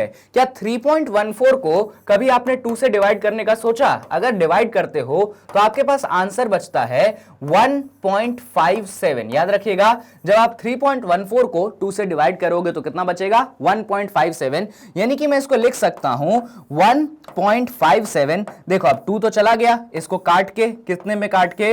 1.57 में काट के, यहां पे 25 बचा और यहां पे आपके पास बचा है 5। तो अब सिंपल मल्टीप्लिकेशन है, जल्दी कर लेते हैं। किसको पहले मल्टीप्लाई कर ले? पहले 25 इंटू 5 कर लेते हैं, जल्दी करो। 25 है आपके पास इंटू 5 है, तो जब 25 को 5 से आप मल्टीप्लाई करते हो आपके पास बचता है 125। यानी कि ये कुछ बन चुका है। यहां पे तो आपके पास 1.57 है ही, इसको आप मल्टीप्लाई करने जा रहे हैं 125 से। तो फटाफट हम क्या करते हैं? 1.57 को 125 से मल्टीप्लाई करते हैं। कहां मल्टीप्लाई करें? तो इन सबको मिटाओ, यहीं पे मल्टीप्लाई कर लेंगे। क्या है हमारे पास? हमारे पास है 0.57 किससे मल्टीप्लाई कर रहे हैं हम मल्टीप्लाई कर रहे हैं 125 से। आप तो डेसिमल का टेंशन मत लो, जैसा कि मैंने आपको बार बार सिखाया है, डेसिमल का टेंशन आपको लेने की जरूरत नहीं है। आप तो नॉर्मल सॉल्व करो, डेसिमल के बारे में हम बाद में सोचेंगे। चलिए 5 से मल्टीप्लाई कर ले, 5 7 35 का 5, 3 चला गया ऊपर, 5 5 25 प्लस 3 28 का 8, 2 चला गया ऊपर, 5 1 5 प्लस 2 7, डन, बहुत बढ़िया। अब क्या कर लो, 2 से मल्टीप्लाई कर लो, 2 7 14 का 4, 1 चला गया ऊपर, 2 5 10 प्लस 1 11 का 1, 1 चला गया ऊपर, 2 1 2 प्लस 1 3, चलो ये भी बहुत अच्छी बात। अब 2 क्रॉस लगा दो, अब 1 से मल्टीप्लाई कर लो, 1 7 7, 1 5 5, 1 1 1, कर दें ऐड। देखिए इधर आपके पास बना है 5, इधर आपके पास बना 8 प्लस 4 12 का 2, 1 चला गया ऊपर, 7 प्लस 1 8, ये देखो ये कैरी ओवर है, 7 प्लस 1 8, 8 प्लस 1 9, 9 प्लस 7 कितना होता है 16 होता है, 16 का 6 यहां पे गया 1, 5 प्लस 3 8 प्लस 1 9, बहुत बढ़िया, और ये रहा आपके पास 1। तो आपके पास फाइनल आंसर आया है 19625। बट यहां पे आप देख लीजिए डेसिमल पॉइंट क्या था, 5 7 के आगे था, यानी कि दो डिजिट के आगे था, तो यहां पे भी 2 डिजिट के आगे आप डेसिमल पॉइंट लगा दीजिए। तो जो आपका अपेरेंट कैपेसिटी है, अपेरेंट वॉल्यूम है, उसको सॉल्व करके हमने निकाल लिया है 196.25। क्या निकाला है 196.25। अब बात आती है कि यूनिट क्या लगाओगे, तो देख लो सब कुछ किस में है, सब कुछ आपके पास सेंटीमीटर में है। आपने वॉल्यूम निकाला है, यानी कि आप जानते हैं कि आप यूनिट लगाएंगे सेंटीमीटर क्यूब। ये आ गया है आपका अपेरेंट कैपेसिटी। क्या आ गया है, अपेरेंट कैपेसिटी। पर हमें अपेरेंट कैपेसिटी के साथ साथ एक्चुअल कैपेसिटी भी निकालनी थी। अब ये एक्चुअल कैपेसिटी कैसे कैलकुलेट होगी, तो सुनिए मेरी बात। अपेरेंट कैपेसिटी तो आ चुकी है, अब हम बात करते हैं एक्चुअल कैपेसिटी पे। सुनिए, आपके पास सिलेंडर था, तो मैं ओरिजिनल डायग्राम पे जाता हूं ना, वापस से क्यों डायग्राम कंस्ट्रक्ट करूं, इस ओरिजिनल डायग्राम पे जाता हूं। एक्चुअल कैपेसिटी मतलब ये जो ग्रीन ग्रीन शेड किया है आपको दिख रहा है, ये ग्रीन ग्रीन कितना शेड किया है, आपको ये वॉल्यूम निकालना है। यानी कि ये जो इतना सारा ग्रीन शेड कर दिया ना मैंने, इसी हिस्से में जूस भरेगा ना। एक्चुअल कैपेसिटी का मतलब वो वॉल्यूम निकालिए आप जिसमें आप जूस फिल इन कर सकते हैं। तो जूस फिल इन कितने में कर सकते हो, क्या पूरे सिलेंडर में कर सकते हो, नहीं। क्या हेमिस्फीयर में कर सकते हो, नहीं। हेमिस्फीयर में तो डेफिनेटली नहीं कर सकते हैं। तो जो आपका एक्चुअल कैपेसिटी है वो एक्चुअली आएगा कैसे, वो आएगा आप अपने टोटल कैपेसिटी में से ये जो सिलेंडर का टोटल वॉल्यूम है इसमें से सब्सट्रैक्ट कर दो। किसको सब्सट्रैक्ट कर दो, ये हेमिस्फीयर को। खुद आप सोच के देखो, इस डायग्राम को देखोगे आपको क्लियर हो जाएगा। आपके पास जो टोटल वॉल्यूम है सिलेंडर का, उसमें से आप किसको घटा दीजिए, आप उसमें से हेमिस्फीयर को सब्सट्रैक्ट कर दीजिए। तो जब आप टोटल वॉल्यूम में से हेमिस्फीयर के वॉल्यूम को सब्सट्रैक्ट कर देते हैं, तब आपके पास क्या आ जाता है, तब आपके पास आ जाता है ये ग्रीन शेडेड वाला रीजन, यानी कि आपके पास एक्चुअल कैपेसिटी आ जाती है। यानी कि एक्चुअल कैपेसिटी के लिए हम क्या करेंगे, इधर ध्यान से सुनिएगा, हम फॉर्मूला लिख लेते हैं पहले एक्चुअल कैपेसिटी के लिए। हमारा एक्चुअल कैपेसिटी कैसे आएगा, तो एक्चुअल कैपेसिटी या वॉल्यूम दोनों सेम चीजें होती हैं। एक्चुअल कैपेसिटी या ब्रैकेट में डाल दो आप वॉल्यूम, क्या डाल दो, वॉल्यूम। किसका, आपके ग्लास का। क्या आएगा, जैसा कि मैंने आपको बताया था, आपके सिलेंडर का वॉल्यूम। अच्छा, सिलेंडर का वॉल्यूम हम निकाल चुके हैं, याद करो जरा, ये हमने क्या निकाला है, वॉल्यूम ऑफ सिलेंडर, जो कि कौन है, आपकी अपेरेंट कैपेसिटी। कौन है आपकी, ये अपेरेंट कैपेसिटी। तो ये जो एक्चुअल कैपेसिटी है, क्या मैं इसको ऐसे लिख सकता हूं, कैसे, ध्यान से देखिएगा, अपेरेंट कैपेसिटी। क्यों अपेरेंट कैपेसिटी लिखा मैंने, क्योंकि वो बेसिकली क्या है, आपके वॉल्यूम ऑफ सिलेंडर है। तो अपेरेंट कैपेसिटी में से किसको सब्सट्रैक्ट करना है, तो आपको सब्सट्रैक्ट करना पड़ेगा वॉल्यूम ऑफ हेमिस्फीयर। जो नीचे हेमिस्फीयर बना है ना, उसका वॉल्यूम आपको सब्सट्रैक्ट करना पड़ेगा। तो apparent capacity minus volume of hemisphere. अब ये काम हम कैसे करें, हम कैसे अपेरेंट कैपेसिटी में से हेमिस्फीयर का वॉल्यूम सब्सट्रैक्ट करें, तो देखिए अपेरेंट कैपेसिटी तो आप कैलकुलेट कर चुके हैं, इसमें कोई टेंशन नहीं, बस आपको वॉल्यूम ऑफ हेमिस्फीयर कैलकुलेट करना पड़ेगा। तो ऐसा करते हैं ना, हम वॉल्यूम ऑफ हेमिस्फीयर कैलकुलेट कर लेते हैं, फिर अपेरेंट कैपेसिटी में से सब्सट्रैक्ट कर देंगे। तो वॉल्यूम ऑफ हेमिस्फीयर कैलकुलेट कैसे होगा, इधर फोकस करिए। जो आपका वॉल्यूम ऑफ हेमिस्फीयर है वो कुछ ऐसे कैलकुलेट होगा। कैसे कैलकुलेट होगा, इधर ध्यान से देखिएगा। वॉल्यूम ऑफ हेमिस्फीयर का फॉर्मूला होता है, बताया था मैंने, फॉर्मूला बताया था, वो होता है आपके पास 2/3 पाई आर क्यूब, अगर आपको याद होगा तो। अब यहां पे पाई की वैल्यू गिवन है 2/3 तो आपके पास है ही, इसको 2/3 रहने दो। पाई कितना बोला था क्वेश्चन में, 3.14 बोला था। आर का होल क्यूब, रेडियस हमने निकाल रखा है हेमिस्फीयर का, अगर आपको याद हो तो देख लो जरा यहां पे। रेडियस ऑफ हेमिस्फीयर जो है, ये रहा रेडियस ऑफ हेमिस्फीयर जो है सिलेंडर के इक्वल है और उसकी वैल्यू है 5/2, तो इसको पुट कर देते हैं ना, तो आपके पास स्मॉल आर की वैल्यू आ चुकी है। कितनी आ चुकी है, वो आ चुकी है 5/2 का होल क्यूब। अब कर दे सॉल्व इसको, चलिए करते हैं इसको सॉल्व। ध्यान से देखना, बहुत सिंपल है। ये 2/3 को 2/3 रहने दो, इधर तो कुछ कर नहीं सकते, इधर थोड़ा जगह बना के लिखते हैं। 2/3 को 2/3 रहने दीजिए, 3.14 को भी अपनी जगह पे रहने दीजिए। ये 5/2 का होल क्यूब क्या होगा, इसको कैलकुलेट कर लेते हैं। जो 5/2 का होल क्यूब है उसका मतलब क्या है, उसका मतलब है कि आप बेसिकली 5 का क्यूब कर रहे हैं और 2 का क्यूब कर रहे हैं। 5 का क्यूब का मतलब क्या है, 5 के क्यूब का मतलब है कि आप क्या कर रहे हो, आप 5 × 5 × 5 कर रहे हो, और 2 के क्यूब का मतलब है कि आप क्या कर रहे हो, आप 2 × 2 × 2 कर रहे हो। अब 5 × 5 × 5 कितना होता है, तो 5 × 5 × 5 होता है आपके पास 125, 2 × 2 × 2 होता है आपके पास 8, यानी कि आपके पास 5/2 होल क्यूब की वैल्यू आ चुकी है 125/8। तो चलिए हम यहां पे पुट कर देते हैं 125/8। याद रखिएगा अभी हमारा एक्चुअल कैपेसिटी नहीं निकल रहा, अभी हम सिर्फ और सिर्फ क्या कैलकुलेट कर रहे हैं, वॉल्यूम ऑफ हेमिस्फीयर कैलकुलेट कर रहे हैं, और कैलकुलेट करने के बाद अपेरेंट कैपेसिटी में से उसको सब्सट्रैक्ट करेंगे। चलिए अब इसको सॉल्व करने के लिए हम अगले पेज पे आ जाते हैं। क्या क्या चीजें थी जरा याद रख लीजिएगा, 2/3 है, 3.14 है और 125/8 है। क्या क्या चीजें हैं, वॉल्यूम ऑफ हेमिस्फीयर की वैल्यू, वॉल्यूम ऑफ हेमिस्फीयर, क्या, वॉल्यूम ऑफ हेमिस्फीयर क्या है, देखिएगा वॉल्यूम ऑफ हेमिस्फीयर है आपके पास 2/3, और क्या है यहां पे, और है आपके पास 3.14, और क्या है 125/8। कुछ चीजें कैंसिल हो सकती हैं क्या, मुझे तो दिख रहा है, जैसे क्या, 2 1 जा 2, 2 4 जा 8, बड़ी आसानी से कैंसिल कर सकते हैं। और कुछ कैंसिल हो सकता है क्या, बिल्कुल मुझे एक चीज दिख गई, 2 2 जा 4, और इधर कैंसिल करोगे तो मैं आपको बता चुका हूं ये बनता है 1.57। तो क्या क्या चीजें बच गई आपके पास, ऊपर बच चुका है न्यूमरेटर में, देखिए आपके पास 1.57 बच चुका है, आपके पास 125 बच चुका है, और आपके पास डिनोमिनेटर में 3/2 बच चुका है। अरे 1.57 × 125, इसको अभी मैंने थोड़ी देर पहले कैलकुलेट किया था ना, तो वापस क्यों मल्टीप्लाई करूं, मैं पहले ही मैं कैलकुलेट करके बैठा हूं। कहां कैलकुलेट किया था,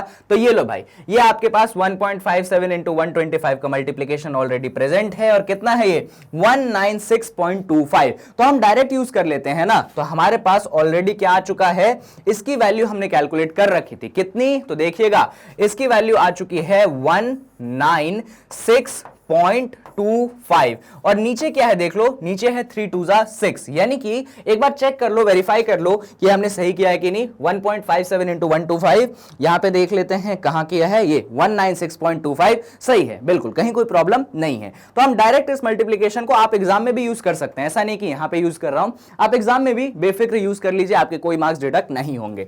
अब 196.25 को आपको 6 से करना पड़ेगा डिवाइड। कैसे करेंगे डिवाइड, ध्यान से देखिए, आपके पास बाहर क्या है, आपके पास बाहर 6 है और अंदर क्या है, अंदर है आपके पास 196। इसको थोड़ा सा ऊपर लिखते हैं क्योंकि मुझे ऐसा लगता है कि जगह की जो है कमी पड़ जाएगी। देखिए आपके पास अंदर क्या है, अंदर है 196.25, तो लिख दो 196.25, बाहर क्या है, बाहर है 6, तो चलिए 6 3 जा कितना होता है, वो होता है 18, तो 19 में से 18 जब सब्सट्रैक्ट करोगे बनेगा आपके पास 1, इस 6 को डिनोमिनेटर में ले आओ, 6 2 जा कितना होता है, वो होता है 12, 16 - 12 होता है 4, इस पॉइंट को हम ऊपर भेज देते हैं, इस 2 को नीचे ले आते हैं, अरे 6 7 जा कितना होता है, 6 7 जा 42 होता है, बड़ी अच्छी बात है, ये कट के 0 आ चुका है, ये 5 नीचे आ चुका है, अब ये तो 6 से डिवाइड ही नहीं हो सकता, सकता, तो 0 भेज दो ऊपर और एक 0 वापस से ले आओ, और 6 8 कितना होता है 48 होता है, तो 50 में से 48 सब्सट्रैक्ट करोगे तो आपके पास 2 बचेगा। अब इसके आगे करने की जरूरत नहीं है, यानी कि जो आपका आंसर आ चुका है वो आंसर आ चुका है 32.708। ठीक है, अब इसको थोड़ा बहुत राउंड ऑफ कर सकते हो। कैसे राउंड ऑफ करोगे, देखो जरा, ये डिजिट 5 से बड़ी है, यानी कि 0 जो क्या है 1 से इंक्रीज हो जाएगा, यानी कि राउंड ऑफ करने के बाद इस तरफ आपके पास मिल जाएगा 32.71। कितना मिल जाएगा 32.71। ये 32.71 कौन है, जरा याद रखो, ये आपके पास वॉल्यूम ऑफ हेमिस्फीयर है। अब वॉल्यूम है, सब कुछ सेंटीमीटर में है, तो ये क्या हो जाएगा आपके पास सेंटीमीटर क्यूब हो जाएगा। हमें ये कैलकुलेट करना था क्या, नहीं, हमें ये कैलकुलेट नहीं करना था, हमें तो कैलकुलेट करना था एक्चुअल कैपेसिटी, जो कि किसके बराबर है, apparent capacity minus volume of hemisphere. यानी कि एक्चुअल कैपेसिटी कैलकुलेट करने के लिए आपको अपैरेंट कैपेसिटी में से वॉल्यूम ऑफ हेमिस्फीयर घटाना पड़ेगा। तो अब हम लिखते हैं एक्चुअल कैपेसिटी। ध्यान से देखिएगा, हम लिखेंगे जो हमारा एक्चुअल कैपेसिटी होगा, वापस से उसी फॉर्मूले को लिखते हैं, एक्चुअल कैपेसिटी जो होगा, किसका एक्चुअल कैपेसिटी कैलकुलेट कर रहे हो आप एक्चुअल कैपेसिटी कैलकुलेट कर रहे हो ग्लास का, यानी कि वो हिस्सा ग्लास का, वो वॉल्यूम ग्लास का जिसमें एक्चुअली जूस फिल्ड हो रहा है। क्या था उसका फॉर्मूला, हमने जो जनरेट किया था, हमने जनरेट किया था उसको अपैरेंट कैपेसिटी। कौन सा कैपेसिटी, अपैरेंट कैपेसिटी, और उसमें से हम किसको सब्सट्रैक्ट करने जा रहे हैं, उसमें से हम सब्सट्रैक्ट करने जा रहे हैं हमारे वॉल्यूम ऑफ हेमिस्फीयर को। अब हमारे पास दोनों चीजें हैं, तो फिर इंतजार किसका है, सब्सट्रैक्ट कर दो, आंसर आपके पास आ जाएगा। कितना था आपका अपैरेंट कैपेसिटी, उसको भी तो हमने कैलकुलेट कर लिया था। देखते हैं जरा अपैरेंट कितना था, कहां गया, ये रहा। तो अपैरेंट कैपेसिटी की वैल्यू है 196.25। चलिए इसको यूज कर लेते हैं। हमारा जो अपैरेंट कैपेसिटी है वो कितना है 196.25, तो लिख दो यहां पे 196.25। डन। आपके पास जो वॉल्यूम ऑफ हेमिस्फीयर है उसको अभी लास्ट पेज पे कैलकुलेट किया है, देखो जरा 32.71, तो यहां पे लिख देते हैं ना -32.71। कर दे सब्सट्रैक्शन, चलिए कर देते हैं सब्सट्रैक्शन। देखिए आपके पास ऊपर है 196.25, नीचे क्या है, नीचे है आपके पास 32.71। करो सब्सट्रैक्ट, जल्दी करो। 5 में से 1 गया, 4 बचा, अरे 2 में से 7 तो घट नहीं सकता, कोई बात नहीं, 6 बन गया 5, 2 बन गया 12, 7 + 5 12। डन। ये डेसिमल पॉइंट यहीं के यहीं आ गया। 5 में से 2 गया 3, 9 में से 3 गया 6, और 1 में से कुछ नहीं गया तो 1। तो आंसर जो आपका आ रहा है फाइनली वो आ रहा है 163.54। अच्छा, यूनिट क्या लगाएंगे, सब कुछ सेंटीमीटर क्यूब में था, तो ये भी किस में बचेगा, सेंटीमीटर क्यूब में। यानी कि जो एक्चुअल कैपेसिटी है वो यहां पे कैलकुलेट होके आ चुकी है। आई होप कि आपको ये पूरा कैलकुलेशन, पूरा क्वेश्चन जो है समझ में आया होगा, और कैसे कैसे हमने हर डेसिमल पॉइंट तक सोल्यूशन किया वो भी आपको समझ में आया होगा। इसी के साथ ये जो हमारा एग्जाम्पल नंबर 2 है वो खत्म, एग्जाम्पल नंबर 6 है, सॉरी फॉर दैट, एग्जाम्पल 5 कर चुके हैं, एग्जाम्पल नंबर 6 है।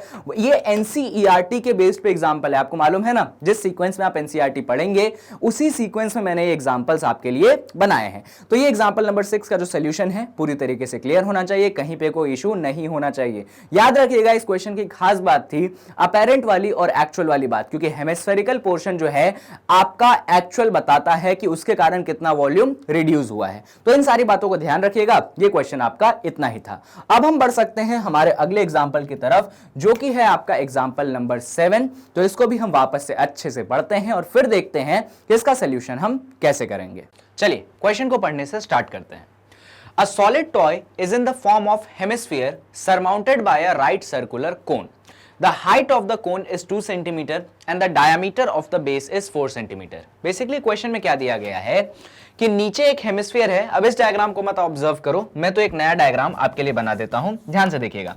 क्वेश्चन में कुछ ऐसा दिया गया है कि नीचे है एक हेमिस्फीयर, नीचे क्या है, एक है हेमिस्फीयर, डन, और इसके ऊपर है आपके पास एक कोन। बस इतना दिया गया है डायग्राम में, नीचे है हेमिस्फीयर, ऊपर है कोन, ठीक है, बस अभी इतना ऑब्जर्व करो, बाकी टेंशन मत लो।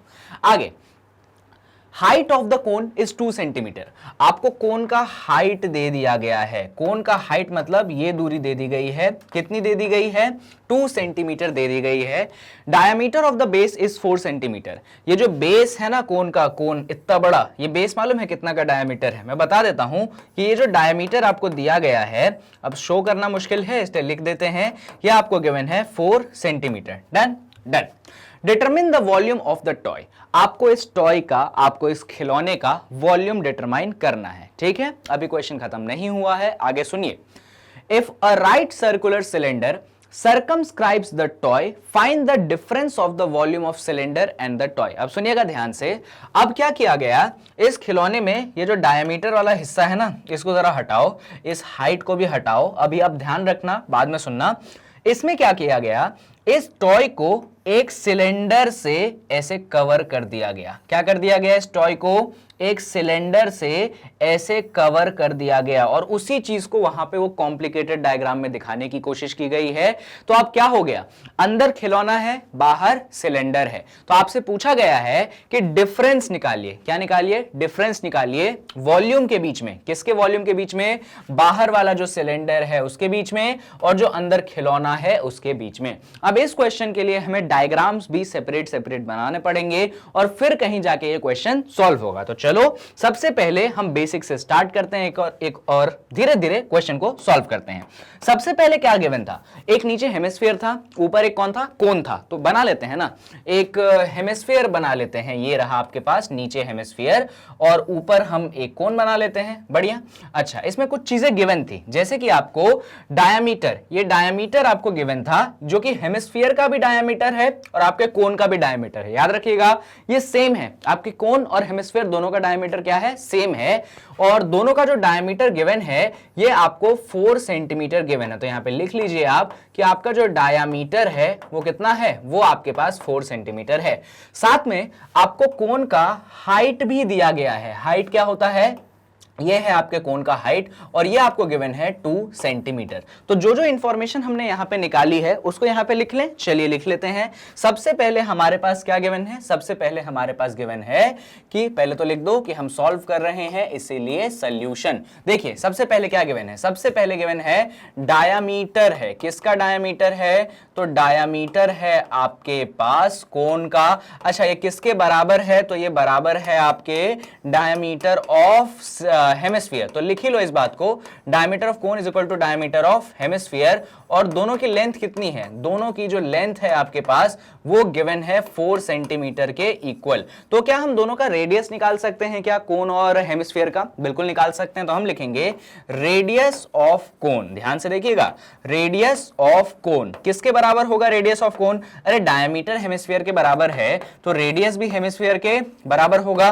तो radius of cone is equal to radius of hemisphere, और लेंथ कितनी होगी, इक्वल, तो लेंथ होगी आपके पास डायमीटर का हाफ। डायमीटर कितना था, 4 सेंटीमीटर। अच्छा, रेडियस को स्मॉल आर से दिखाएंगे, यानी कि 4/2, और 4/2 क्या आ जाएगा, आपको मिल जाएगा 2। यूनिट क्या लगाओगे, आप यूनिट लगा दो centimetre. Done done.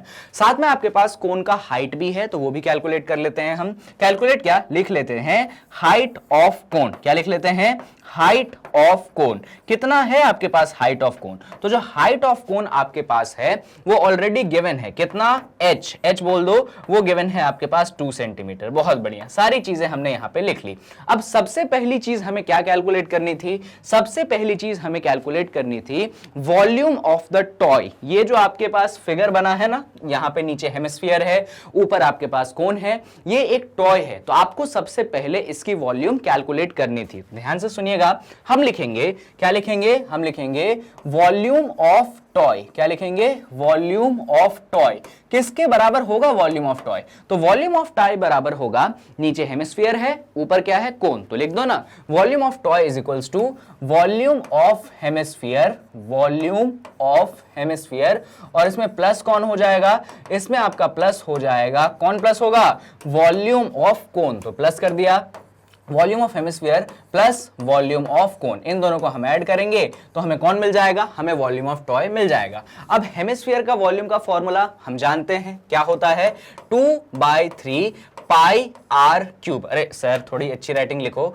2/3 pi are cube, है ना। और वॉल्यूम ऑफ कोन का भी फॉर्मूला हम जानते हैं, रेडियस सेम है दोनों का, याद रखिएगा, 1/3 पाई आर स्क्वायर एच। अरे कुछ कुछ कॉमन निकलेगा, निकाल ले कॉमन, चलिए निकालते हैं। सबसे पहले तो इसको अलग अलग लिख लो, इसको 2/3, इसको ऐसे पाई अलग, आर क्यूब को आर क्यूब रहने दो, 1/3 इसको अलग, पाई को अलग, आर स्क्वायर को आप आर स्क्वायर रहने दो, एच को आप एच रहने दो। क्या क्या चीजें कॉमन निकल रही हैं? सबसे आसान चीजें जो कॉमन निकल रही है वो देखिए, डिनोमिनेटर में 3 और 3 इसको कॉमन निकाल सकते हैं, पाई और पाई इसको कॉमन निकाल सकते हैं। ये देखो यहाँ पे आर क्यूब है, यहाँ पे आर स्क्वायर है, तो हम आर स्क्वायर को दोनों में से कॉमन निकाल सकते हैं। तो चलिए कॉमन निकाल लेते हैं। तो जब हमने कॉमन निकाला तो हमने यहां से निकाल लिया है पाई बाय 3 और यहां से आर स्क्वायर को भी कॉमन निकाल लिया। तो क्या बचा? देखो ये एक तो ये 2 बच गया और आर स्क्वायर चला गया तो एक आर बचेगा, 2r। बहुत बढ़िया। यहां से देखिए 1/3 और पाई जा चुका है, आर स्क्वायर भी जा चुका है, तो अंदर क्या बचेगा? सिर्फ और सिर्फ हाइट बचेगा। बढ़िया। तो ये आपका कुछ ऐसा बन गया। अब क्या करते हैं हम? वैल्यूज पुट कर देते हैं ना। तो चलो फटाफट वैल्यूज पुट कर देते हैं। पाई की वैल्यू क्या बोली थी उन्होंने? 3.14 ले लेना। तो चलो पाई की वैल्यू हम ले लेंगे 3.14। ऐसा करते हैं, इस क्वेश्चन को, इस फॉर्मूले को हम अगले पेज पे लिखते हैं और फिर वैल्यूज पुट करना चालू करते हैं। याद रखिएगा क्या है? Pi by 3 r square bracket के अंदर 2r प्लस एच। क्या था हमारे पास? हमारे पास था volume of toy is equals to, volume of toy is equals to क्या था? बाहर था पाई बाय 3 और फिर था आर स्क्वायर, ब्रैकेट के अंदर था r प्लस 2h। यही था? अरे मुझे लगता है कुछ गलती कर दी, 2r प्लस h था। वही ना, मुझे लग ही रहा था कुछ गलती कर दी, 2r प्लस h। चलो पुट कर देते हैं। अच्छा, रेडियस की वैल्यू कैलकुलेट कर चुके हो क्या? पाई की वैल्यू तो देखो 3.14 पुट करनी है, इसमें तो कोई डाउट नहीं क्योंकि क्वेश्चन में दिया गया था। रेडियस कितना पुट करना है जरा देख लो तो। रेडियस निकाला है हमने शायद। Radius of cone is equal to radius of hemisphere is equal to 2 centimetre. बहुत ही बढ़िया, आपको रेडियस पुट कर देना है 2 सेंटीमीटर। चलो बड़ी अच्छी बात है। हाइट ऑफ कोन ये भी हमने शायद निकाल रखा था। कितना निकाल रखा था? 2 सेंटीमीटर। चलिए उसको भी पुट कर देंगे। आ जाइए यहाँ पे, हाइट आप पुट कर दीजिए 2 सेंटीमीटर। डन। अब चलो सारी चीजें यहाँ पे हम पुट कर देते हैं। पाई की जगह हमने पुट कर दिया 3.14 और ये क्या है आपके पास? यहां पे है अपॉन 3 आर स्क्वायर, यानी कि आपके पास 2 का होल स्क्वायर हो गया। ब्रैकेट के अंदर 2r प्लस एच, 2 इंटू 2 हो जाएगा प्लस h कितना है? h है 2। बढ़िया। अब सॉल्व करो। ये तो 3.14 रहेगा, कोई दिक्कत नहीं। ये डिवाइडेड बाय 3 रहेगा, कोई दिक्कत नहीं। 2 का स्क्वायर आपके पास 4 होता है, ये आप जानते हो। अंदर देखो जरा, 2 2 जा 4 और ये 4 प्लस 2। डन। और सॉल्व करो तो ये बन गया आपके पास 3.14 डिवाइडेड बाय 3 इंटू 4। 4 प्लस 2 कितना होता है? अरे ये तो 6 होता है। 3 1 जा 3, 3 2 जा 6। बहुत बढ़िया। देखो क्या क्या बचा आपके पास? आपके पास बचा 3.14 मल्टीप्लाइडेड बाय 4 2 जा कितना होता है? 4 2 जा आपके पास 8 होता है, तो 3.14 में 8 का मल्टीप्लाई कर दो ना। ये रहा आपके पास 3.14, ये रहा आपके पास 8, तो 8 4 जा होता है 32 का 2, 3 चला गया ऊपर, 8 1 जा 8 प्लस 3 11 का 1 पॉइंट आ गया इधर, 11 का 1 तो 1 गया ऊपर, 8 3 24 प्लस 1 25। तो आपके पास आंसर कितना आया? आपके पास आंसर आ चुका है 25.12। कितना आ चुका है? 25.12। अच्छा, यूनिट क्या लगाओगे? सब कुछ किस में था? सेंटीमीटर में था। ये वॉल्यूम है, यानी कि सेंटीमीटर क्यूब आप लगा देंगे। तो आपके जो क्वेश्चन का पहला पार्ट था जहां पे आपको टॉय का वॉल्यूम कैलकुलेट करना था, वो हमने निकाल लिया, विच इज 25.12 सेंटीमीटर क्यूब। अब बात आती है, क्वेश्चन यहां पे खत्म नहीं हुआ था, याद करिए। अब क्वेश्चन में क्या बोला गया था? क्वेश्चन में बोला गया था, इस लाइन से पढ़ रहा हूं मैं, if a right circular cylinder circumscribe the toy, यानी कि खिलौने को किसके अंदर रख दिया गया? एक राइट सर्कुलर सिलेंडर के अंदर रख दिया गया। डन। तो आपको बोला गया है डिफरेंस निकालिए आप वॉल्यूम का। किसके डिफरेंस? वॉल्यूम का, तो टॉय का और सिलेंडर का। तो ध्यान से देखिएगा मैं क्या करने वाला हूं। पहले तो मैं पूरे डायग्राम को वापस से कंस्ट्रक्ट करने वाला हूं। मैं क्या बनाता हूं? मैं पहले टॉय बना लेता हूं। तो अंदर क्या था? अंदर आपके पास था, ये रहा आपके पास कोन, ये रहा एक छोटा सा हेमिस्फीयर। डन। डन। अब इसको किससे सर्कमस्क्राइब किया है? सर्कमस्क्राइब किया है हमने राइट सर्कुलर सिलेंडर से। तो अब सिलेंडर बनाना पड़ेगा। चलिए बनाते हैं सिलेंडर। तो ऐसा कुछ बनेगा सिलेंडर का टॉप, ये सिलेंडर की, अरे ये क्या बना दिया मैंने, ये बनेगा आपके पास सिलेंडर का साइड, ये सिलेंडर का दूसरा साइड। डन। और ये कुछ आपके पास ऐसा बन गया। अरे थोड़ा सा ये डायग्राम ना मजा नहीं आएगा, थोड़ा सा और अच्छा बनाते हैं। कोन को कैसे बनाएं? कोन को तो सिंपली हम ऐसा बना देते हैं, कोई टेंशन की बात नहीं। ये आपका कोन बन गया, ये आपके पास बन गया हेमिस्फीयर। अब सिलेंडर कैसे बनाओगे? देखो, सिलेंडर का टॉप जो है वो आपने कुछ ऐसा बना दिया, ठीक है, और ये आपने सिलेंडर का पहला साइड बना दिया, या आपने सिलेंडर का दूसरा साइड बना दिया, और ये सिलेंडर का आपका रहा बेस, और ये मैं ऐसे डॉटेड डॉटेड कर देता हूं। डन। कुछ क्लियर आ रहा है डायग्राम में? मुझे तो क्लियर हो रहा है। क्या? मैं आपको बताता हूं, ध्यान से देखिएगा जो भी चीजें मैं बताऊंगा, क्योंकि बहुत ज्यादा इंपॉर्टेंट है। सबसे पहली बात तो ये, आपको ये जो लेंथ थी बेसिकली, जो आपको रेडियस, जो रेडियस आपका हेमिस्फीयर का था, जो रेडियस आपके पास कोन का था, वही रेडियस किसका हो जाएगा? आपके सिलेंडर का। तो सबसे पहला पॉइंट तो आपको यह क्लियर होना चाहिए कि जो सिलेंडर का रेडियस है आपके कोन और हेमिस्फीयर के रेडियस के बराबर है, और कोन और हेमिस्फीयर का तो सेम है। तो पहली बात हम क्या लिख लेंगे, ध्यान से सुनिएगा। सबसे पहली बात तो हम ये लिखेंगे कि जो आपका रेडियस है, किसका? जो आपका रेडियस है, कौन है, कौन है, कौन? आपका सिलेंडर। जो आपका रेडियस है सिलेंडर का, वो किसके इक्वल है? तो वो इक्वल है आपके रेडियस ऑफ, रेडियस किसका? आप कोन बोल दो या हेमिस्फीयर बोल दो, सेम बात है। तो कोन ऑब्लिक हेमिस्फीयर लिख दो, बात बन जाएगी। तो radius of cylinder is equal to radius of cone oblique hemisphere. अब बात बचती है कि कोन या हेमिस्फीयर का रेडियस क्या है। हमने निकाला है क्या कोन या हेमिस्फीयर का रेडियस? बिल्कुल निकाला है। कितना निकाला था? 2 सेंटीमीटर। यानी कि सिलेंडर का रेडियस क्या हो जाएगा? r इज इक्वल टू, अरे यार ये क्या लिख देते हो sir, r is equal to 2 centimetre. ये क्या निकल गया? आपका रेडियस ऑफ सिलेंडर निकल गया। अब बात बचती है कि सिलेंडर का रेडियस तो आ गया, सिलेंडर का हाइट भी निकालना पड़ेगा। अब ये सिलेंडर का हाइट कैसे निकालोगे? तो ध्यान से सुनना, बड़ा इंटरेस्टिंग खेल है यहाँ पे सिलेंडर का हाइट में। कोन की हाइट गिवन थी क्या? बिल्कुल कोन की हाइट गिवन थी। कोन की हाइट जो थी यहां से लेकर यहां तक थी। ये कितनी थी कोन की हाइट? ये थी आपके पास 2 सेंटीमीटर। बहुत अच्छी बात है। अच्छा एक बात बताइए आप मुझे, ये हेमिस्फीयर है, इसका ये रेडियस r है, तो ये जो डिस्टेंस है ये भी रेडियस r के बराबर होगा कि नहीं होगा? बिल्कुल, ये भी रेडियस r के बराबर होगा। यानी कि, और रेडियस कितना है? 2 सेंटीमीटर। तो ये r है, तो ये जो डिस्टेंस है ये भी कितना हो जाएगा? ये भी आपके पास 2 सेंटीमीटर हो जाएगा। और कोन की अगर हाइट की बात करोगे तो कोन की हाइट कौन है? ये है। अच्छा इसमें एक बात सुनना, ये जो अंदर हेमिस्फीयर है ना, ये आपके सिलेंडर के बेस को टच कर रही है। क्या कर रही है? हेमिस्फीयर सिलेंडर के नीचे वाले बेस को टच कर रही है। ऐसा नहीं है कि वो हेमिस्फीयर जो है सिलेंडर से उठा हुआ है, जैसा कि इस डायग्राम में आपको दिख रहा है, ऐसा बिल्कुल भी नहीं है। तो इधर आप फोकस करो, अगर h जो है आपका हाइट, अच्छा h तो हम पहले यूज कर चुके हैं तो h मत यूज करो, कैपिटल H यूज कर लो। कैपिटल H जो है, अगर ये आपका हाइट ऑफ सिलेंडर है तो आप देख सकते हैं कि हाइट ऑफ सिलेंडर जो कैपिटल H है ये 2+2 के इक्वल है। किसके इक्वल है? 2+2 के इक्वल। यानी कि हाइट ऑफ सिलेंडर आपके पास 4 सेंटीमीटर है। यह चीज आपको क्लियर होनी चाहिए जो हमने यहां पे बनाया। कोन की हाइट क्या थी? 2 सेंटीमीटर। आपका रेडियस ऑफ हेमिस्फीयर कितना था? 2 सेंटीमीटर। तो हाइट ऑफ सिलेंडर जो हो जाएगा वो 2+2 कितना हो जाएगा? 4 सेंटीमीटर। तो यही चीज हम यहां पे लिखेंगे। क्या लिखेंगे?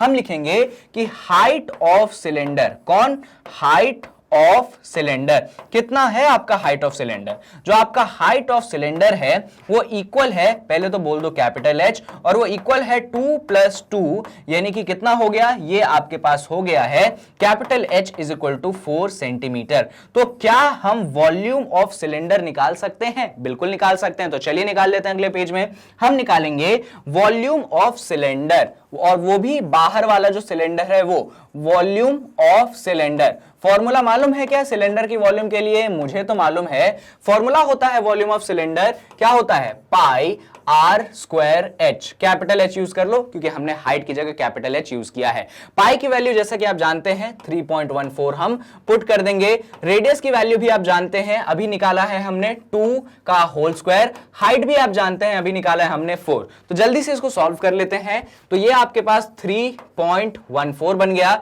ये 2 स्क्वायर आपके पास 4 इंटू 4। अब इधर देखो 4 4 जा 16, यानी कि ये बन चुका है 3.14 मल्टीप्लाइडेड बाय 16। ऐसा करो ना, 3.14 को 16 में मल्टीप्लाई कर दो। ये है आपके पास 3.14, ये रहा आपके पास 16। जल्दी फटाफट मल्टीप्लाई करते हैं।